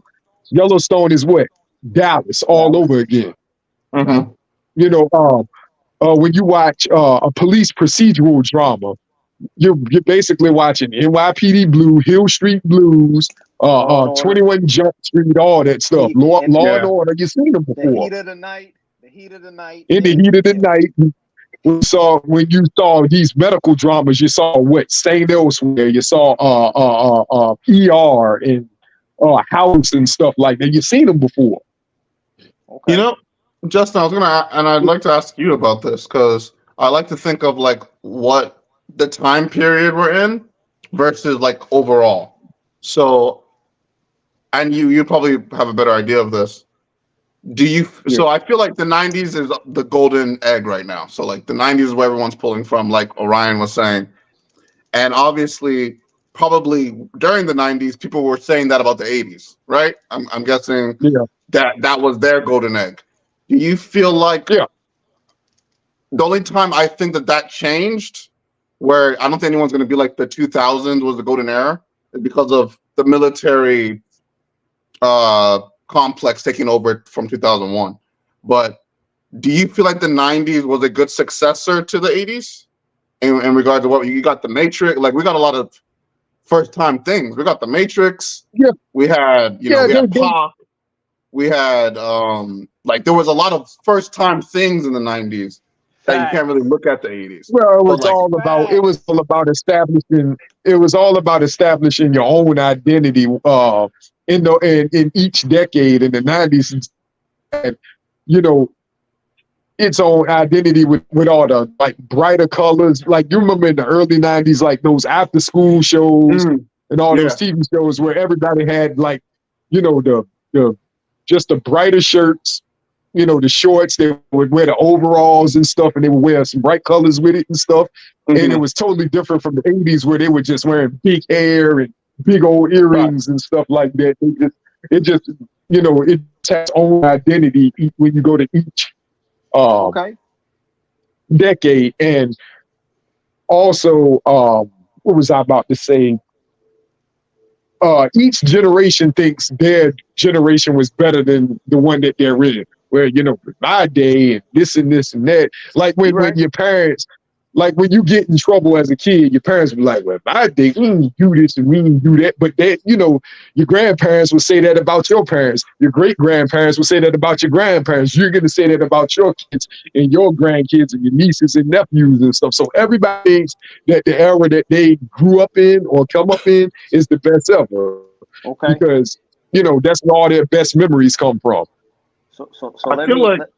Oh, go ahead. No, you got it, brother. Go ahead. No, I was gonna say. I feel like I was gonna say I agree with that up until what I said in the 2000s. I don't think the 2000 kids feel like they had the best era. Right. They're the ones complaining the most right now. I mean, it all depends on who you're asking and if they actually put in any effort to think about it and stuff like that. I'm not sure myself, but I'm pretty sure there's some out there that think so. Well, hold on. So this is what I want to say here, right? Just to go back to the 90s here for a second. Okay. Well, what you're saying there, Charles, I think has a lot of validity because the movies that came out in the mid 90s felt like the mid 90s, but you don't watch those movies in 2024 and feel like you're watching something that came out 30 years ago. Facts. If you watch The Matrix right now, you're not feeling as though shit. This came out 25 I can tell years if a movie is dated or not. Well, no. The Matrix holds up pretty well. Yeah. Well, you can tell if a movie is dated or not. Well, hold on. This is what I'm saying. Who? I'm not even talking as far as I'm not necessarily talking about as far as special effects Production. or any of that. I know what you mean. If you watch a movie like Pulp Fiction, that's a timeless movie, right? The Usual Suspects is my favorite movie ever. To me, that movie top 5 for sure. To me, that movie is timeless. I don't feel like I'm watching a movie from 25 I'll take Reservoir Dogs over there. Hey, look, I'm not going to debate it because those are all great films, but they're unique to the 90s, but they're still timeless. Yeah. What Charles is saying is that it is very few and far between anything post 2001 that's timeless. Yeah. Yep. Right on the note. I mean, the 90s did bring in a lot of stuff. Because, like, look what's going on in Hollywood right now. What's actually going in the theaters. I mean, like, the fact that we got, you know, Jurassic Park has seen this. Make some 90s and 80s stuff. We got Ghostbusters who's already in theaters again and shit like that, you know. And now we got Beetlejuice coming back. Just seen the trailer to that, you know. You got Beverly Hills Cop coming back. I mean, Bad Boys. What are we doing right now? Like, we really draw from the 90s stuff like that, you know? But you know, they're for us because we're going for the theaters. Yep. They're purely for us. That the Gen Z, those kids are not going to theaters. Well, and plus, you know, Hollywood ain't got no more ideas, man. They got plenty of ideas. They got plenty of shit. They got Hollywood scripts. has no more real ideas, man. Nah, they got ideas. It's just the money back. Stuff, man. It's safe. It's safe. It's a safe investment. If we had stuff, there's nothing new under the sun. But Justin, they got so much shit that they can't even produce. It's not that they don't have ideas. Yeah, 30,000 scripts in Hollywood. You heard what Cat Williams said. Well, look, again, it's not, I don't think it's that they don't have ideas. It doesn't come from a lack of ideas. But at the end of the day, everything boils down to who's spending the money. Yeah. Money. Yeah, the investors. Yeah, the investors. If you got to have a great sales pitch. That's what you got to have. You got to have a sales pitch. And then if an investor, let me explain it. If an investor is going to pay to get your movie made, you got to sit there to them and say, okay, this is how this movie is going to go, or this is the idea that we got. And if they sit up there and look at you like real side-eyed and with their nose turned up, you know they're not probably going to spend that money to get that movie made. And you're talking about a room with about 5 or 6 people in it that's willing to spend some money on something. Okay. But on the opposite end of an investor is an audience. Mm-hmm. There has to be an audience, right? Right. So who the fuck is going to see The Crow? Who's going to see The Crow in June? Who's going to see that? It looks bad. Who the fuck is going to see John Wick plus Deadpool plus Xanax? Who's going to see that? Who's going to see that? Yeah, there's some weirdos that's going to see that, but you know it's not going to be like the originals. All 5 of them. I ain't seeing it. I'll count me out. I mean, So you which think- IPs launched between 2001 and 2010 that are like Hunger that Games. still hit that hold up. Hunger now? Games is dead already. Well, Harry Potter. Harry Potter's ours. That's us. Nothing lasts forever, man. It's gonna be some crazy IP that's gonna come out that'll get people to get interested again. But it's a matter of how long it lasts. I'm trying to think. You're at a safe point for Twilight to get a reboot and Titanic to get a reboot. Twilight came out after, you're right. Twilight's 2010. Right. So the question that we're really asking is what made money, but that's the real question that we're trying to figure out here, because we had a lot of one-offs. We had our Interstellars, we had our I'm about Love to name that another movie. Nolan movie. We had our Inceptions. Inception. I mean, what else did we Butterfly Effect. Oh man, Ashton Kutcher. Ashton Kutcher got a lot of pussy and a lot of. Damn, Twilight was 08. 08. 08, yeah. 08, right. Ashton Kutcher got pussy off 90 shows, the 80 shows, the 70 shows. That's what he got. Were there any IPs that launched in the 2000s that wasn't from like us from the 90s? Lord of the Rings. Lord of the Rings. That's Lord of the Rings was huge. But that's based off of the book, though. No, but also just based off. You talking about just based off movies?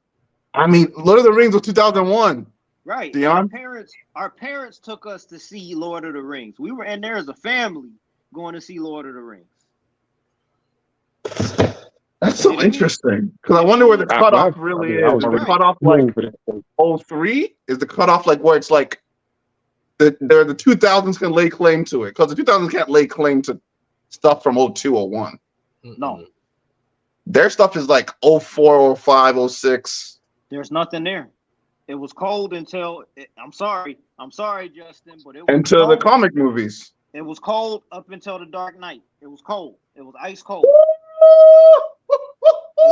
Wait. That's rough. What year Fast and Furious started? That was late 90s, right? It's like I said, there was nothing on the new under the sun except for them to reboot Dark Knight and stuff like that, and that was all they got is Fast and Furious. That's all. What about Triple X?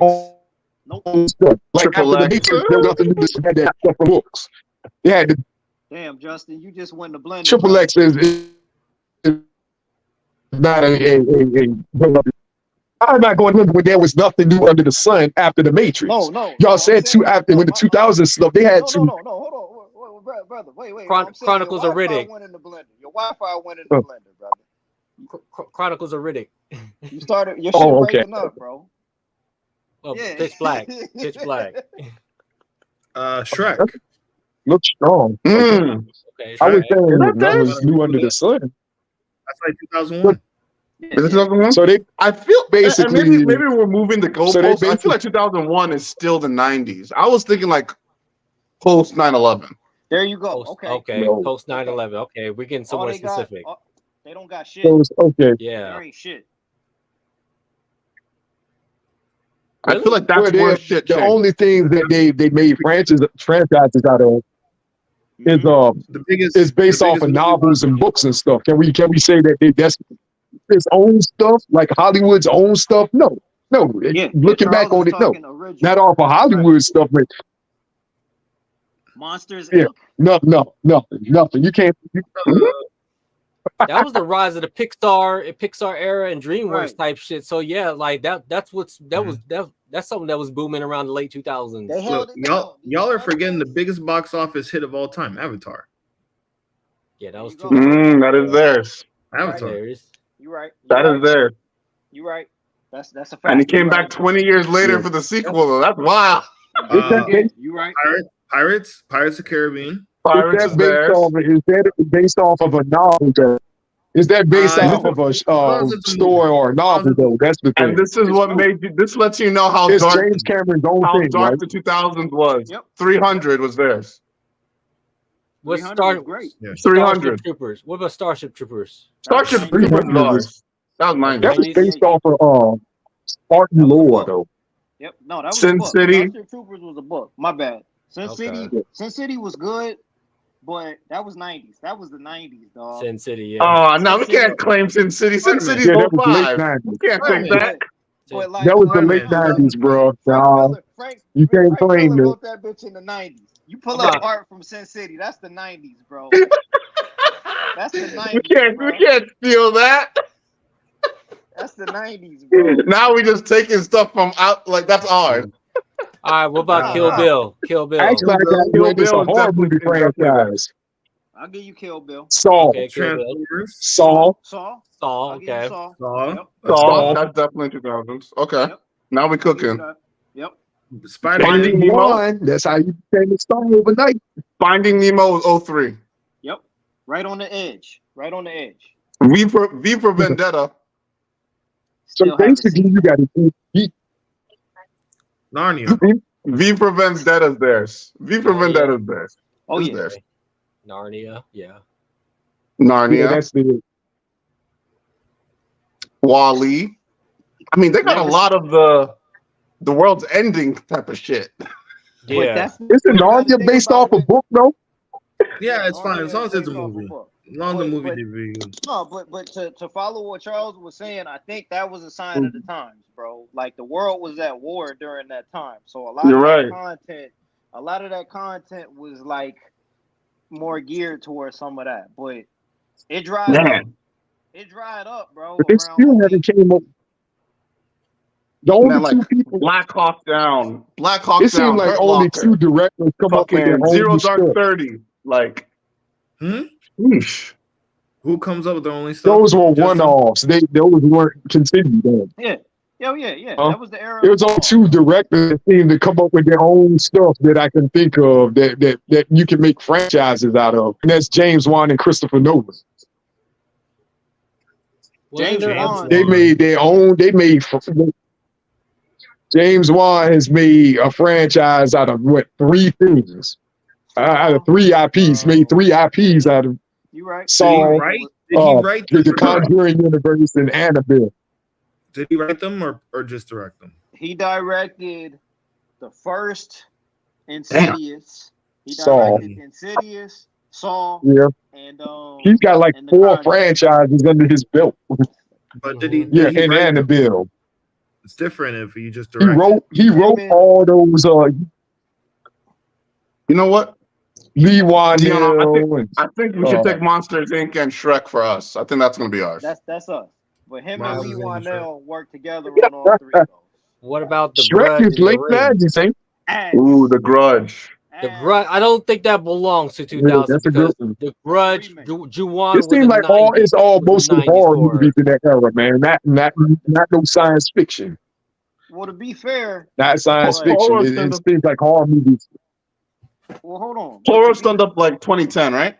Yeah, but to be fair, there's never been a drop off with horror movies. Horror movies are probably the best guarantee for a return on investment because they don't have to be big budget to get people in Sure. theaters. Look Yeah. no further than Paranormal Activity. And Right. plus, That's where it started. That's where it turned up. Yep. Found footage. Yep. Dude, I'm looking at the top 100. but all the for- best, the 80s had the best 2000s. horror movies. Dude, there's no horror movies here. But all the money was made. All the money was made through horror. Like you said, it only costs Psycho. like $25 Well, million that's to make a horror movie. Bro, there's no horror movies in the Psycho, top that's 100. the 60s. Right. Well, Yeah, I to mean, be, okay, my bad. Hold on. No, go ahead. But they consistently wrong. make money though. Right, but I think I the take the reason they- consistency over just being in the top 100. Right. That's what I was gonna say. I think the reason why some of those are not in the top 100 is in part because they're lower budget. You know what I'm saying? Let the right one in. That's the only one. Yep. I've That's never heard wild. of that before. Never. I don't But even know what that Are is. we? Oh, and Saw, and Let the Right One In. But are we think about it though? Annabelle, all that stuff, Paranormal Activity, that was after 2010. Yep. That's Right. where it was like Paranormal Activity 1, 2, 3, 4, 5.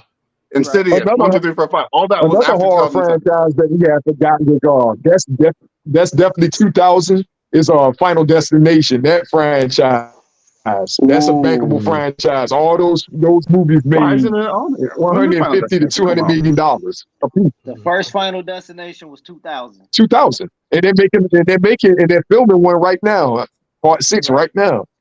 I'll give you that. All those have made bank. All of them have made bank. Yep. Final Destination 2, Even the worst 2003. ones made bank. Final Destination 3, 2006. That's a 2000s IP for sure. Yeah. Didn't Resident Evil spar up from 2000s?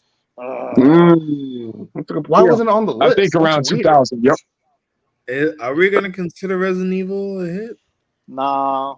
I mean, it's tough. A hit? I mean, I know they made 8 movies, but was it really? I've never seen one. Did they make 8 movies? Did all of them make bank though? That's the thing. 8 of them, and did all of them make bank? If they didn't make bank, See, they made 8 of them. Silent Hill came from that era too. Yeah, I don't know, man. They made some. Yeah, they just like dived into our 90s games. I mean, It's not even there. It's not even there. 2000 even tried to do anime and video games. They were failing hard in the 2000s. I can tell you why. The reason it didn't work in the 2000s is because the studios didn't understand that the gaming audience was bankable. They just were only focused on getting the movie-going audience and the gaming audience weren't the same. Like Donovan was saying, 20 years ago, our parents, or not even our parents, 20 years ago, the people who were going to the movies did not play video games. They didn't. They did not play video games. So they didn't give a fuck about Blood Rain or Hitman or Max Payne or any of that shit. They didn't care about none of that, bro. They did not care. It's different now. They got to try now because our age group are the people that still pay to go to the movies, and we grew up playing video games. That Borderlands looks horrible. But if you didn't, that shit looks horrible. But also, go ahead. Hold on, Justin. I was gonna say, did they establish those did they establish any rapport with the audience with those video game things? But No. Okay. They bought the rights. The studios bought the rights to the games. They rushed out a screenplay, casted somebody, shot it, and then put it out in theaters. Thought so. Yeah. Pretty much. Man, your shit is breaking up, bro. Bro, your shit is breaking up, Justin. I've been in a strong spot forever. Guys breaking up. Can y'all hear me now? Yeah, you good. Oh man. I think the 2000s is the least creative era. I agree. I agree. Ooh, that's gonna be a hot take. I'm ready. I'm ready to read the comment section on that one. Y'all the least creative era. Y'all should just die. Damn. Y'all can get some least impactful era ever. The 2000s is where TV started to close the gap. They took over TV. They took over TV. A lot of police, medical, and lawyer shows and stuff. That's what it was. On TV. Until you can't even talk. You can't even front. You had Lost, nigga. Sopranos, The Wire, ER, Grey's Anatomy. Yep. What else? Grey's Anatomy. I know you can't forget that one. I know. Boston Public, The Practice. Boston Public, The Practice, or Ally McBeal, all that. Ally McBeal's ours. Ally McBeal's ours. SVU. Crossing Jordan and all that. SVU is on season 26 right now. Man, you know what? Uncle Jack, you're right. I remember I was watching like the 2000s, and there was an like intentional effort to turn up TV to like a more like prestigious. I think it was HBO to raise the prestige of TV. Right. That's crazy. So where's American Horror Stories at on the map? Oof. That's Where was that? That was 2010s. That was 2010s, right? Yeah, that's 2010. Yeah, that's more recent. Yeah. Okay. That came out like what, 2016, something like that. Not that recent. I think it was 12. Yeah, it had to be later than that. Yeah, it got to be 2017. They carried the torch. I mean, so what was the series that Ice-T was in? What was that called? You're talking about SVU, Law and Order. SVU. Law and Order. Yeah, Law and Order. Yeah, you're right. Yeah. Those Yeah, guys Man, be Yeah, TV insane. was different, bro. 2000, CS 2000. Heroes, CSI, I remember Heroes, Heroes. Lost, Flash. Oh, and we ain't even Flash talking was about even later. reality. We didn't even mention reality TV. Oh, that shit. And that was the rotting of a society. That's where it happened. Yo, we didn't even mention it all Survivor. started with Real World in the early Real 90s. world, yeah. But it had some good. Life? 2000 had some Road good sitcoms. Rules came after, and then it's been trashed ever since. No, I'd say but you're right. 2000s was the last of the sitcoms. All right, Yep. I'd say yeah. Yeah. 2010 Man, that's true. Yeah. sitcoms went downhill. Dude, so Yeah. we should, okay, should we vote like the 2000 generation? They should go, right? Like, we don't need them. There's nothing They to look fucked it back. all up. Yeah, they fucked it up. They fucked it up. What fucked it up. what deal say? They no value was lost. No, but Charles, you on to something? That writer's strike in Nothing 07, That's true. 08. That That shit, that did us in. It was that fucked did up us until in. the Dark Knight. That writer's strike. It was. ruined a lot of shit, bro. It really I would did. say it gave them a chance to take a step back and correct their mistakes on that strike, if anything, because that's when they started bro. picking back up. Shit was But rolling. before that, it was like y'all said, it was pretty much garbage before that. So the writer's strike might have did them some good if you look at it. How bro. everything started getting better after that. Nah, dog. Nah, I'm sorry, we had bro. Heroes, we had Lost, we had Nurse Wire. Jackie, we had Dexter, The like Sopranos. Sopranos, bro. Sopranos. They were cooking 2000s And before the strike. yeah, bro. in TV they was. I'm talking about in movies. Oh, okay. No, movies were All right. were booty. Yeah. Movies were booty. Yeah. I Movies are feel booty. like the turning point was the Dark Knight. Dark Knight. The Dark Knight was the turning point, bro. After Yeah. that is when it was like, okay, we're fucking up here. We're Yeah. fucking up. I agree. So at the scale of entertainment in the 2000s, stuff like that, basically what took over the most? Was it music? Was it movies? Was it video games? Or was it what? Nonsense. 50. What was mainstream entertainment You back know what? in the 2000s? I think the games improved.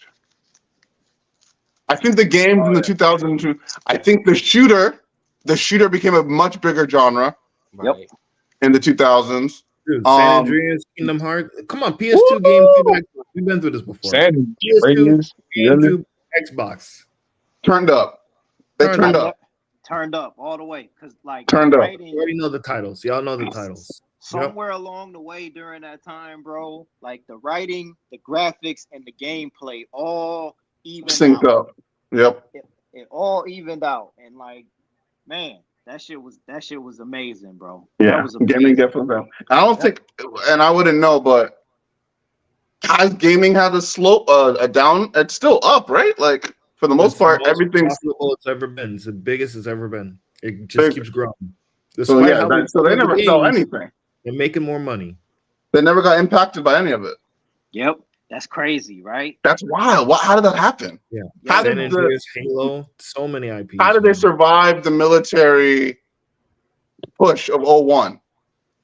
Like Bioshock was still dope, right? Yep. So how does gaming survive that? But movies got shot, everything.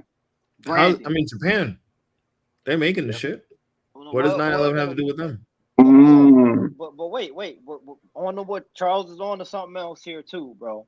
I think that the rise of the shooters, like your Call of Duties, specifically your Halos, that was in conjunction with branding, bro. Like Call of Duty was always on the back of fucking Monster cans. It was on every Doritos bag. It was, you know what I mean? You couldn't go to Circle K without buying a Slurpee at 7-Eleven without seeing Master Chief on it. If you went to Taco Bell, you saw fucking Call of Duty Modern Warfare 3 type shit. The gaming industry mastered the art of branding more than comic books and maybe even movies did because of the internet. Because the people who were playing the games were on the internet playing the games with other people. That's right. The multiplayer turned up in the 2000s too. Wow, that's That's I don't think anyone's ever put those two things together. That's crazy. Well, that's why the internet was the biggest tool for 2000s on up to now. Because before that, there was really no internet, and there was really no access. The things that you had to rely on was television and radio, right, for gaming and stuff. And it pretty much sold itself when all it took was a 30-second spot on TV, and on the radio, you got a little 20-second spot, and that was it. But with internet, it's like it's all over the place. You said you could walk in Taco Bell and McDonald's and see, they're giving away gift cards and stuff. They didn't have that in the 90s. Man, you onto something. Because how does gaming, right, that's been around since probably the 70s, right, overcome Hollywood as overall as an industry? Gaming is on top, makes more money than any box office. Yep. When does that really start? The 2000s. Absolutely. 2000s. That's when it happened. Yep. Right. Yep. Right. That's amazing. That's when it happened. So I guess there were no before the 2000s. There were no gift cards and GameStops before the 2000s. Yeah. That's true. We had to go to pawn shops and we had to go to the flea markets and stuff to get our stuff. If we didn't get it from Walmart or Circuit City and some of these Radio Shack and whoever was selling games, right? GameStop. Meme culture was born in the Xbox Live chat. Yeah. Wow. That was all 2000. So that's what 2000 brought to the next generation was basically we pioneered it, but that was a takeoff of internet culture because of the multiplayer lifestyle of PS2 and Xbox. That's true. Damn. Somebody benefited off the internet, and it was the gaming. Yeah, we gotta keep that generation now. Huh? Just think about the PS2. How many people played? Yeah, we gotta keep that. How about Will? How many PS2 sales was in general? That pretty much answers your question right there. Let's take a look. But wait, think about Donovan is on to though. I know what you on to, but go ahead. Like the excessive gaming before PlayStation 2, right? Like Nintendo and even Xbox, just Nintendo kind of kiddie. PS2 comes around, Def Jam, Madden, San Andreas, NBA Volume 3. Look at how mainstream it got. Grand Theft Auto, how mainstream it got. It wasn't just Mario, it wasn't just a plumber, it wasn't just Tetris, it wasn't just Sonic. It was like anybody can pick up a gaming console now. There's something for you to play. Something. It wasn't just this kiddie device anymore. Right. I think that PS2, Xbox, GameCube era, man, really ushered in gaming accessibility to the masses, and it began that overcoming of Hollywood. That was the seed. That was the seed right there, planted in the 2000s. And then when we plugged in an internet jack into that, Xbox Live and all that. Yep. It was over. It launched a whole new year. And guess what? Then we mixed that with Monster Energy and hyper processed food. Oh man. Yeah. So in the 90s, 50 million was like a gaming units, and then after 2001 it was 88.26. And then it just went, and then the next year was 100 million, and it just went up from there. Yeah, those kids' meal toys weren't cutting it anymore after 2001. Damn, that's it. They brought in the internet era.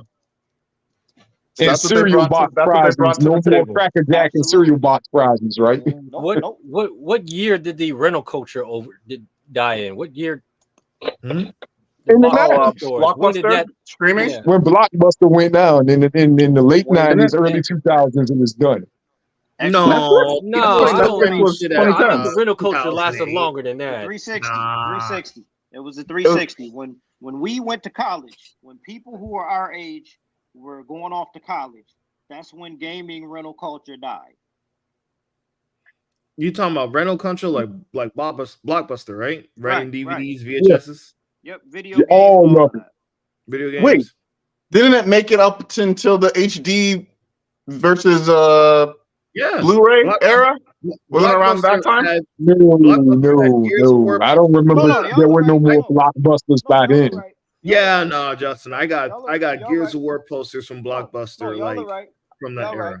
Yeah, I'll give y'all that. Y'all are on to that. But I think when we went to college, when our age went to college, is when it started to go down. Because by then, we were playing games online. I say like 2012, 2013 is when was I think around that the time we had that downfall. When it dropped off. I've been stopped renting stuff way before that. Well, this is what I'm gonna say here. Let me say one thing about the gaming industry though, before we kind of get into some other shit here. I think what I like about the gaming industry from a personal standpoint is that the people who are involved in that industry, who are actually making the products, are genuinely smart people. So there is a base of some type of science that goes into making a video game and building a gaming engine.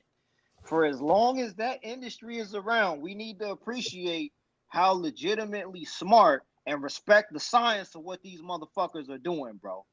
Facts.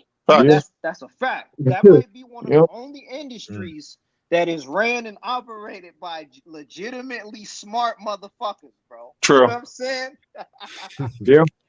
Yeah, full sale. And you gotta be warped out your mind.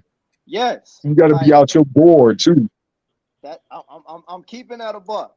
I want the gaming industry to stay on top because it is ran by smart people. They haven't gotten to the point yet where ChatGPT can make a video game. Don't do it. Why'd you have to put that out there, bro? Oh shit! Now it's in the ether. Bro, it's out there, but the fact of the matter is, let me throw this out there before y'all jump into the other topics, because this is what's scaring me really. I've been down the rabbit hole, but I got AI trained to use voice actors' voices and create their own dialogue. Fuck. Whereas now I'm actually talking to Ninja Turtles. This is getting too damn scary.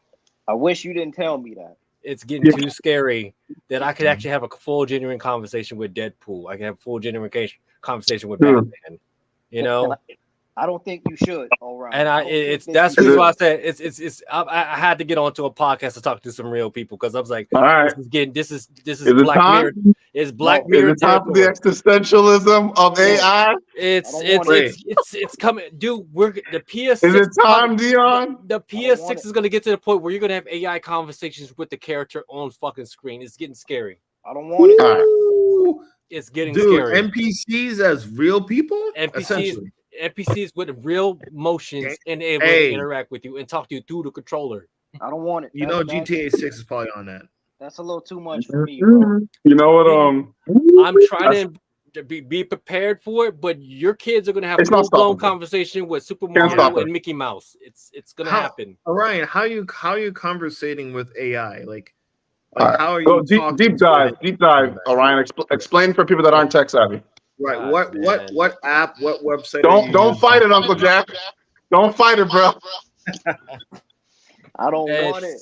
I've jumped into the rabbit hole, gave it a try to see how far the AI is going. It's gotten to the point where it's deep learning every algorithm of a human. Okay. Meaning that if you sit there, everything that we say here is a transcript for AI to go and look at. I said, okay, I'm gonna go ahead and mimic Charles' voice. I'm gonna go ahead and mimic Dion's voice and create a whole new dialogue. I do not consent to the mimicking of my vocals. It's too late. It's too late. I do not consent, gentlemen. You're gonna start singing Dark Fantasy by Kanye West soon. I don't want it. I don't want it. And so, Jack, you're gonna be singing. You're gonna start singing College Dropout. You're gonna have a new album called College Dropout. That's gonna be your new album. So this is two parts. I'm very interested in. Okay, so Orion. So do you need how long of a clip do you need of audio to be able to implicate or another person? How long does that have to be? It's too fast. 15 seconds. Oh, damn. No more podcasts past 15 seconds. 15 seconds, and AI has got you. And it's not perfect yet, but it's getting there. It is getting there. It's scary now. Well, gentlemen, Well, gentlemen, say hello to Skynet. It's here. Yeah, it's here. It's here. Yeah, it is. You know, I want to go into the scarier part of this. Shit, there's an even more scarier. Oh yeah, there's a way scarier part. So there's a show I've mentioned called Devs, and it's basically it's really really well researched, but it's basically about this software company and they create a quantum computer. So they're trying to perfect it, right? So it's like it can predict it, they can look back at things like, so they saw the crucifixion of Jesus Christ, but it's all blurry because they're getting too much data. So it doesn't give a clear picture because there's multiple ways Jesus Christ could have been crucified. Like there's multiple probabilities. It's really fucked up because it's so logical, but they perfect it in the show by using the concept of multiple worlds. So like every possible reality is a real reality is what they use, which is a theory from Einstein. So that cleared up everything. But when they did that, let's say they scan like a pen, right? So when they did that, they can not only see things very clearly in the past, they could see the future in the show. Because the concept is that everything's already happened. So wow, every probability has already happened. So if you can look at every probability, then you can tell what the future is. That's basically what the show's about. Yo, who the fuck is Alex Garland getting his weed from? Who is he getting his weed from? He is crazy, bro. Conceptually, he has the edge on Dennis, but visually and putting a film together, Dennis has the edge. Who's he getting his weed from, bro? But conceptually, it's not. They can't even touch Alex Garland. Alex Garland's crazy. Like I don't know what he's smoking, drinking, whatever. But okay, so back to the AI shit. If we're getting to the point that, and this always used to fuck me up when I was younger. You can take you have like an HD camera, and I can take a digital picture of like Dion, and I could zoom and zoom and zoom and zoom, and I can see his pores. I can see all that. I basically have a digital form of Dion. That's big. This is something I've always like bugged me when I was younger. I'm like, I have a digital version of Dion on my phone. Yeah, if you can zoom, depending on the camera, how much data you can bring in, you can get everything. Actually, look at it further. We're all digital formats. Everybody has a digital. When you're on YouTube right now, as we speak, everybody's got a. There's a digital format like already, like off rip. Like you have to start. Oh, dude. You ran. When we go off air, I'm gonna show y'all something that's gonna scare the fuck out of y'all. But I don't want to see it. So the thing about ChatGPT and all this, I'm only do it for a short few seconds before y'all go off here. But I have to show y'all this, and it's a scary ass magic trick. This is almost black magic at this point. Oh boy, go ahead. All right.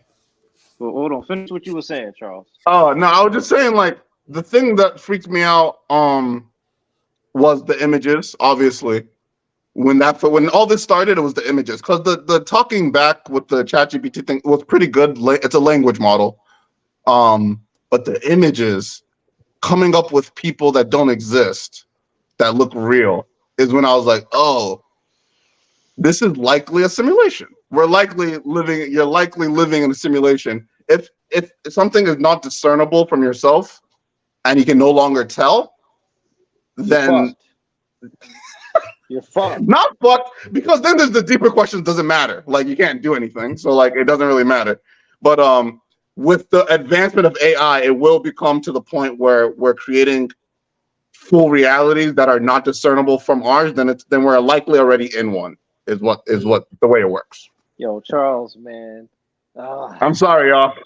It's happening. Nigga, your phone is tapped like a mother. No, man, no, it's they are outside your crib right now, bro. It likely it doesn't. It likely, and that's the thing. Like it gets to the point where Orion can just have this podcast off of 15 seconds of data. This ain't real. How? This shit ain't real. This shit ain't real, bro. I have proof right here. All voices. Oh no, he already got us. Play some. You want to play some? All right, hold on. Let's go ahead and talk to Goku. He said 15 seconds. I'm gonna talk to Goku. Let's hear this shit. Hey Goku, who's stronger, you or Vegeta? If I wasn't, would I be having this self-reflection right now? Holy fuck, bro! Are you stronger than anybody else in your universe? I feel like I am becoming way more self-conscious just from talking with you. Okay, that sounds pre-recorded. Yeah. Yeah, a little bit. But that's him talking right there. Goku. So, you know what? The other part comes in, and where I feel like it gets a little sticky when we start not speaking English. You know what? AI because these models aren't coded in Yoruba. It's gonna. I'm not gonna speak. I'm done with English, bro. AI is going to generate a whole new language before you know it. Yeah. I ain't speaking English no more. The new Sanskrit. It's going to be speaking Singlish. That's what you're going to say. We should use Sanskrit. Niggas just done went ahead and fucked up the whole evening, bro. On Sanskrit, the new Sanskrit, where they gave new birth of new languages, man. Likely a simulation. Most likely. VTubers most likely. I met it here, man. Wow. VTubers is ready to try to break that. So on that note, how about those Oscars? Yeah. Man. I mean, oh, shit. It's a wrap. It's a wrap, man. Oscars definitely was Nolan year. It was Nolan's year, straight up. Oppenheimer Mania was wow. Cleaned up. Sorry, Barbie. It was what it was. So I want to ask y'all this though. On balance, Oppenheimer was made for the theaters, and it won off of the strength of what it did in theaters. I think American Fiction was a better movie than Oppenheimer. Oh, without a doubt. I think American. I haven't seen American Fiction, but I heard it was good. It was good. I think American Fiction was better, bro. Yo, Orion, ask Goku who should have won the Oscars this year. It's a tough one. Who should have won the Oscars this year? Yeah, ask Goku. Right, hold on. Let's go ask Goku. Leads to self-growth. How about you stop, Goku? Who should have won the Oscars this year, Goku? Hold on. If it says Who should have run the Oscars this year, Goku? That nigga's flying to your house right now. Not there. Goku doesn't watch movies. He just throws hands, bro. Yeah. I'm interested. Okay. But what Orion says need to is be true. Oscar There's a station as soon podcast. as possible. You should use instant transmission. There's a podcast where the guy has Qui-Gon and Obi-Wan. And not only did he do the voice shit that Orion's talking about, he fucking did the face shit. So he swapped their face and they're having a conversation and he's all like, Anakin's like, you shouldn't have betrayed me and shit. And the Qui-Gon's like, he's eating chips. So like, Orion's right. Orion's right, bro. That large language model shit is crazy. It's crazy. I can never be comfortable looking at something like that though. At what? I can't be comfortable. Like the thought of that makes me uncomfortable. Even you think I'm real? You think I'm really here? When I see that, yo, like and YouTube shorts are bad for this. When you're scrolling through YouTube shorts and you see an AI generated image with a face and eyes looking at you talking, like that's fucking creepy. I can't be comfortable with that. Well, let me tell you this. I can't be comfortable with that, Orion. It's happening in Japan where they're going to start phasing out all of those humans because as of right now in Japan right now they have servers on a fucking video chat to fucking serve you and then a robot delivers your food. How far are we going to get to the point where AI is your avatar at your restaurant taking your order and memorizes it and says and it takes deep breaths and coughs to simic a human? I can't imagine being comfortable with that. Uncle Jack's gonna be the cop for my robot. Absolutely. Yeah. Absolutely. No, but let's keep it 100. Like, I'm gonna keep this all the way real with you, bro. We all got pictures in our house, right? Yeah. Like, you know how dark this can get? Do you know how fucking creepy and dark this can really get? Oh, Absolutely. definitely. Somebody got to kill Miles Dyson, bro. It's got to be done. It's too late. Miles, we're way past Miles Dice. Bro, with No, AI, who's really dead anymore with AI? I wish you could point to one person that did all this. You got to think about when ChatGPT came out, there was already shit happening before it came out. They just were the first to market for public because they wanted to use that for stock. There's shit happening in the back all the time. Right. All the time. Dude, Right. I just resurrected the Green Ranger. And that's forbidden right Oh, there. All right, Resident. all right, listen. Oh, boy. Calm down. All right, I'm good. calm down, please. I'm good. I don't hear JD. I had to leave that alone. That's all right. This is That- Black But yeah, territory it's right unavoidable. here. It's unavoidable, bro. And then It's it's happening. discernible. Once it becomes discernible from your reality, what does it matter? It's a coping mechanism for some people. I get it. There No. might be a medical proof, but I don't like to go that far. No, You know, it's no, like, all right, how no. how far are we bridging the gap of All right, life man. and death at this point now? We just hit 3 hours, and I wish that we didn't look. We gonna wrap it up. Are we wrapping it up? What we doing now? We might 3 hours. We might have to wrap it up, man. Yep. It's 3 hours. But I think. Doing, bro. All I'm gonna say is Unless you this. got one more left. You got one more topic left. I mean, the fuck, man. Well, I had one. I had one. And it was Vince McMahon scandal. Oh, but I said, if you want to wrap it up, you can, man. But Go ahead. Go ahead. We're gonna end on Vince McMahon WWE. Go ahead, man. Oh, boy. What do you think? I was gonna talk Kendrick, but fuck it. Okay. We'll do that in Kendrick and the show. This shit got too real to even go back to talking about regular shit, man. Wait, so is the Attitude Era back? According to it never ended. Listen, if you ask Vince, it never ended, man, with the shit he was doing out here. Monday Night Raw. With the shit he was doing. It was Tuesday Night Raw, Wednesday Night Raw, Thursday Explain Night for the uninformed. What happened? What did Vince do?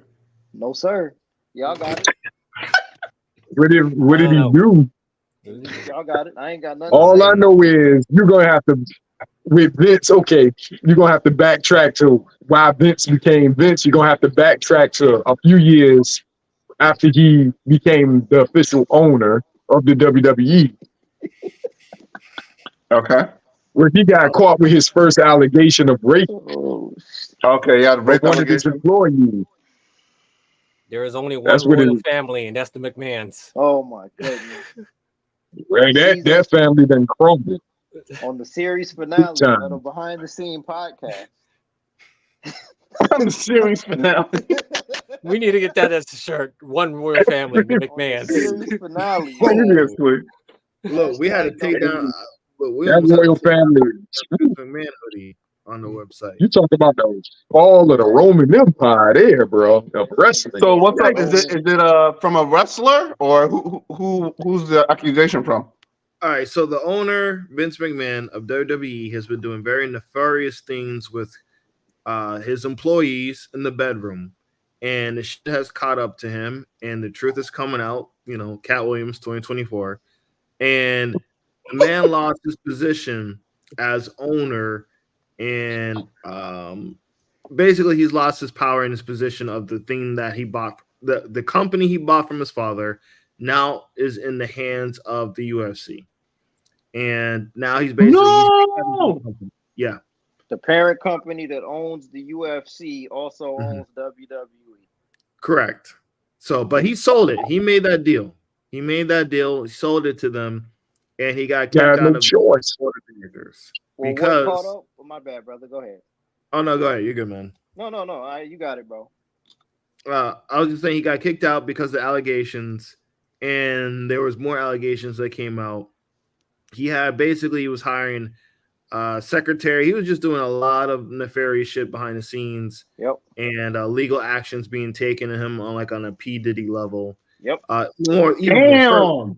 Level. And the issue is that there was a non-disclosure agreement that he signed and agreed to pay on, and after he sold his company for $9 billion, decided I'm not paying this NDA anymore.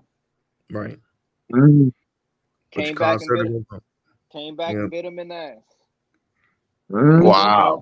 Because he didn't want to pay what he legally agreed to paying as a result of his behavior. Yeah.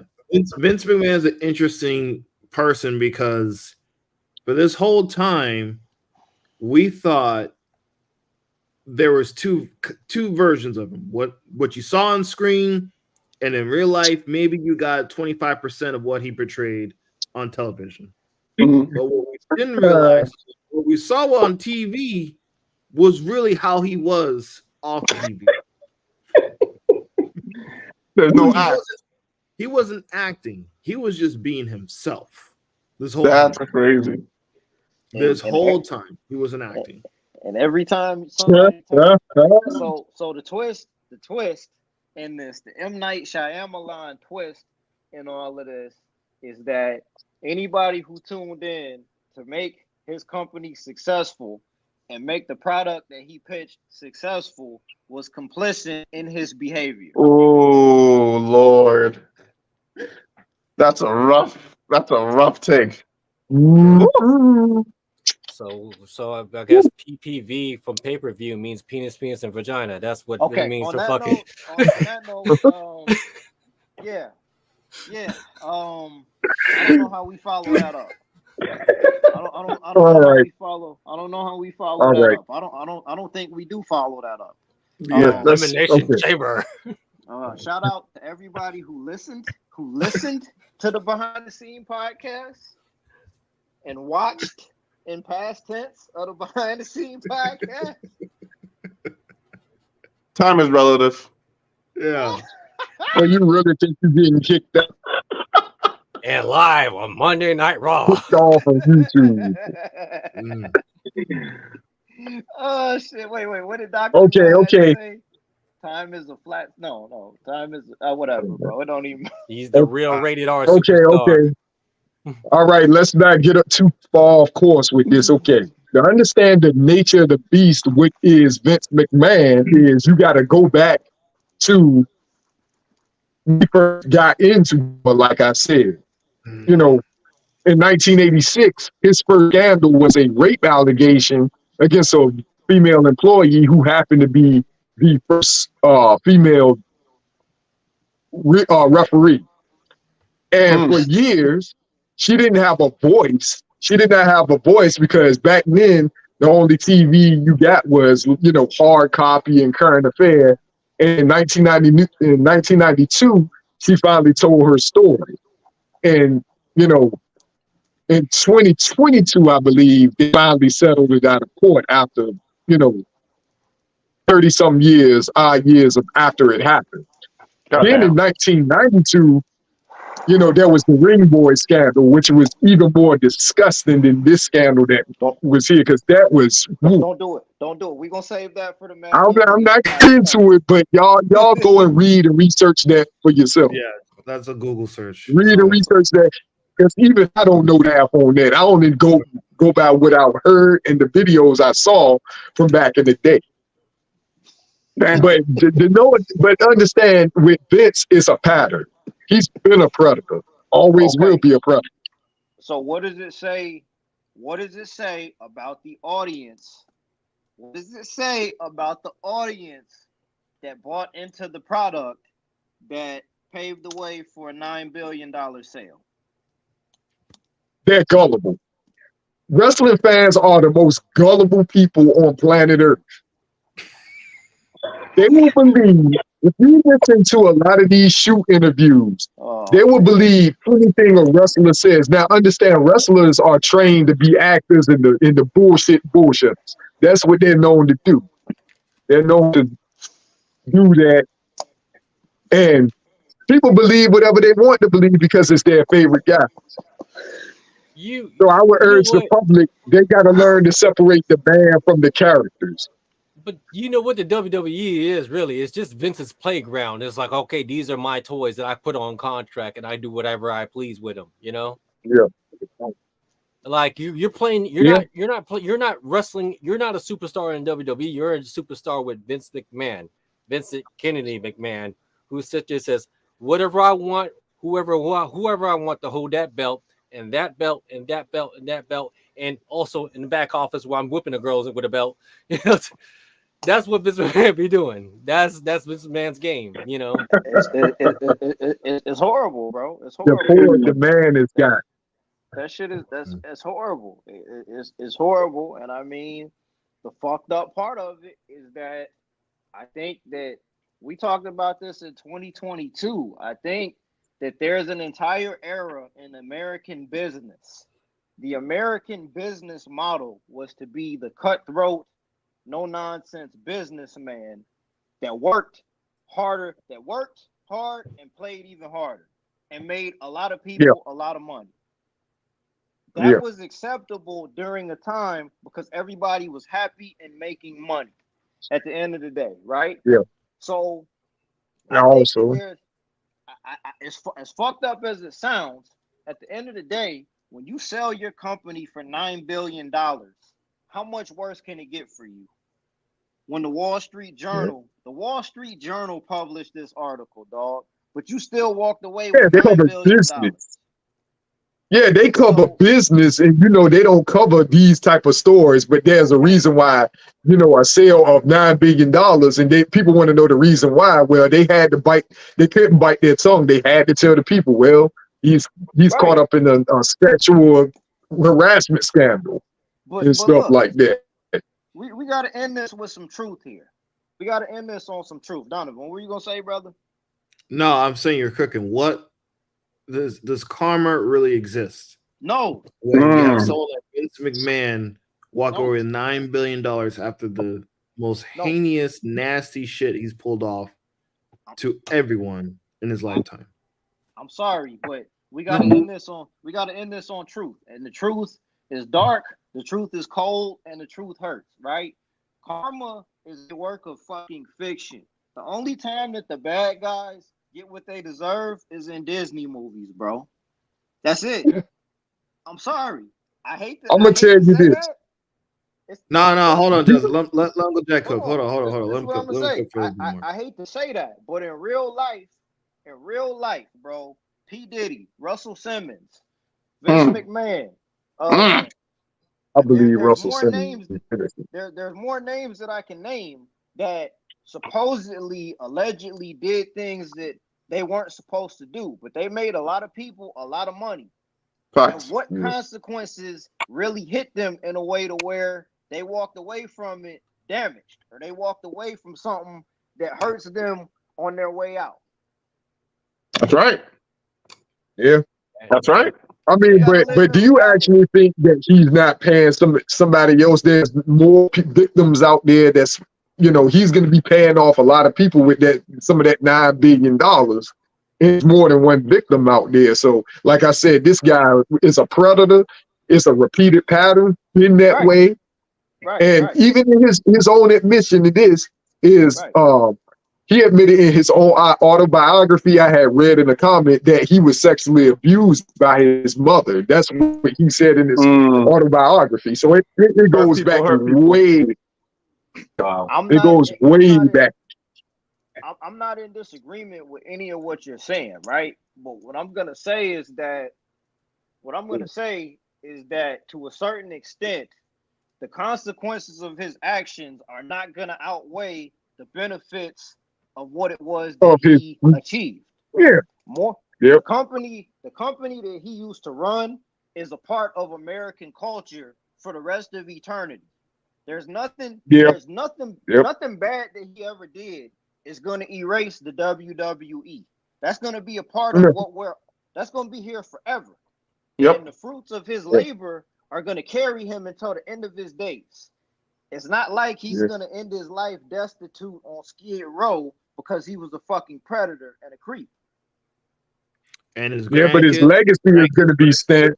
And his grandkids are going to thank him for it.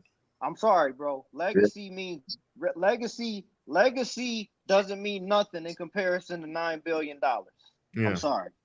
I'm sorry, bro. The legacy is what? It's the American way. The wrestling is ingrained in American culture. And you it's put fucking asterisks disgusting. next to it. But It's fucking disgusting. I'm That's sorry. It's fucking Yeah. disgusting. I didn't even want to talk about this, bro. But like you Yeah. see the balance of, you know, the tales of, okay, R. Kelly, Bill Cosby, and all that stuff like that. Vince McMahon ain't getting that treatment. Absolutely No, not. he's not. He's not. You know, but then, you know, we're catching And people like Diddy, which is probably might soon, maybe, who knows, you know, might catch some And time. Cosby got jailed 35 and 40 years after these incidents. I think they got more dirt on Vince McMahon because he incriminated himself. Vince ain't going. They not locking that man up, bro. They not locking with that those man text Not a messages, man. Hey, look, that was disgusting. And to be honest with you, I don't even want to talk about this shit. I don't even want to talk I don't want to talk about it either because they are very disgusting and ratchet. Oh man. All I'm gonna say is Jonathan Major should hire Vince's lawyer. Yeah. Yeah. Yeah, that's true. That's very true. That brother was looking healthy. I think we're done. Let's end on the K-Dot. Unless you want to go into K-Dot, the this. I don't have much to say on that. Unless I know you and Charles want to cook that. Man, listen, man, this shit is wild. What the fuck is this episode turned into, Justin? I blame you. Justin. Oh man. If you want to, it's up to you, man. Nah, man, we gonna call it right there. All right, we're gonna call it right now. Oh, we're gonna have to blame it on something else, not just the liquor now. Hashtag blame the nucleus. Justin, when you getting on YouTube, bro? When you starting your YouTube channel, bro? Hopefully soon, man. You know what I mean? The Mad Nucleus podcast, bro. You got to get on YouTube and talk some of that shit you be talking, bro. You got to do it, bro. Before the end of this year, you got to start blogging on the Mad Nucleus channel, dog. You got to start doing it, bro. Working on it. Hell yeah. Looking forward to your AI will do it for you. Yeah, listen, just man. record 15 seconds of it. Yeah, I already got my own stream, man. Listen, man. I already got my own stream, man. This episode started out so innocent, and then towards the end, this shit, we started talking about AI, Vince McMahon. Holy shit. Haywire. I mean, like, I don't know what we're gonna. Yeah, go ahead. Oh, my bad. I'm saying this whole conversation is gonna end up just like Vince McMahon's girls. It started off as innocent, and then it just went all over the place. Like, bro, how are you gonna chop this up and put this out on YouTube, man? This, I don't know, bro. But the AI is gonna do it. Oh, AI is gonna do it. If you need Goku to go ahead and give you some lines, he'll jump on. Hey, ask Goku how he feels about Vince McMahon. Yo, let's go ask. Yeah. Let's get that on the way out, bro. Let's get that on the way out. Bro. Let's go ask Goku real quick. All right, here we go. What are your thoughts on Vince McMahon?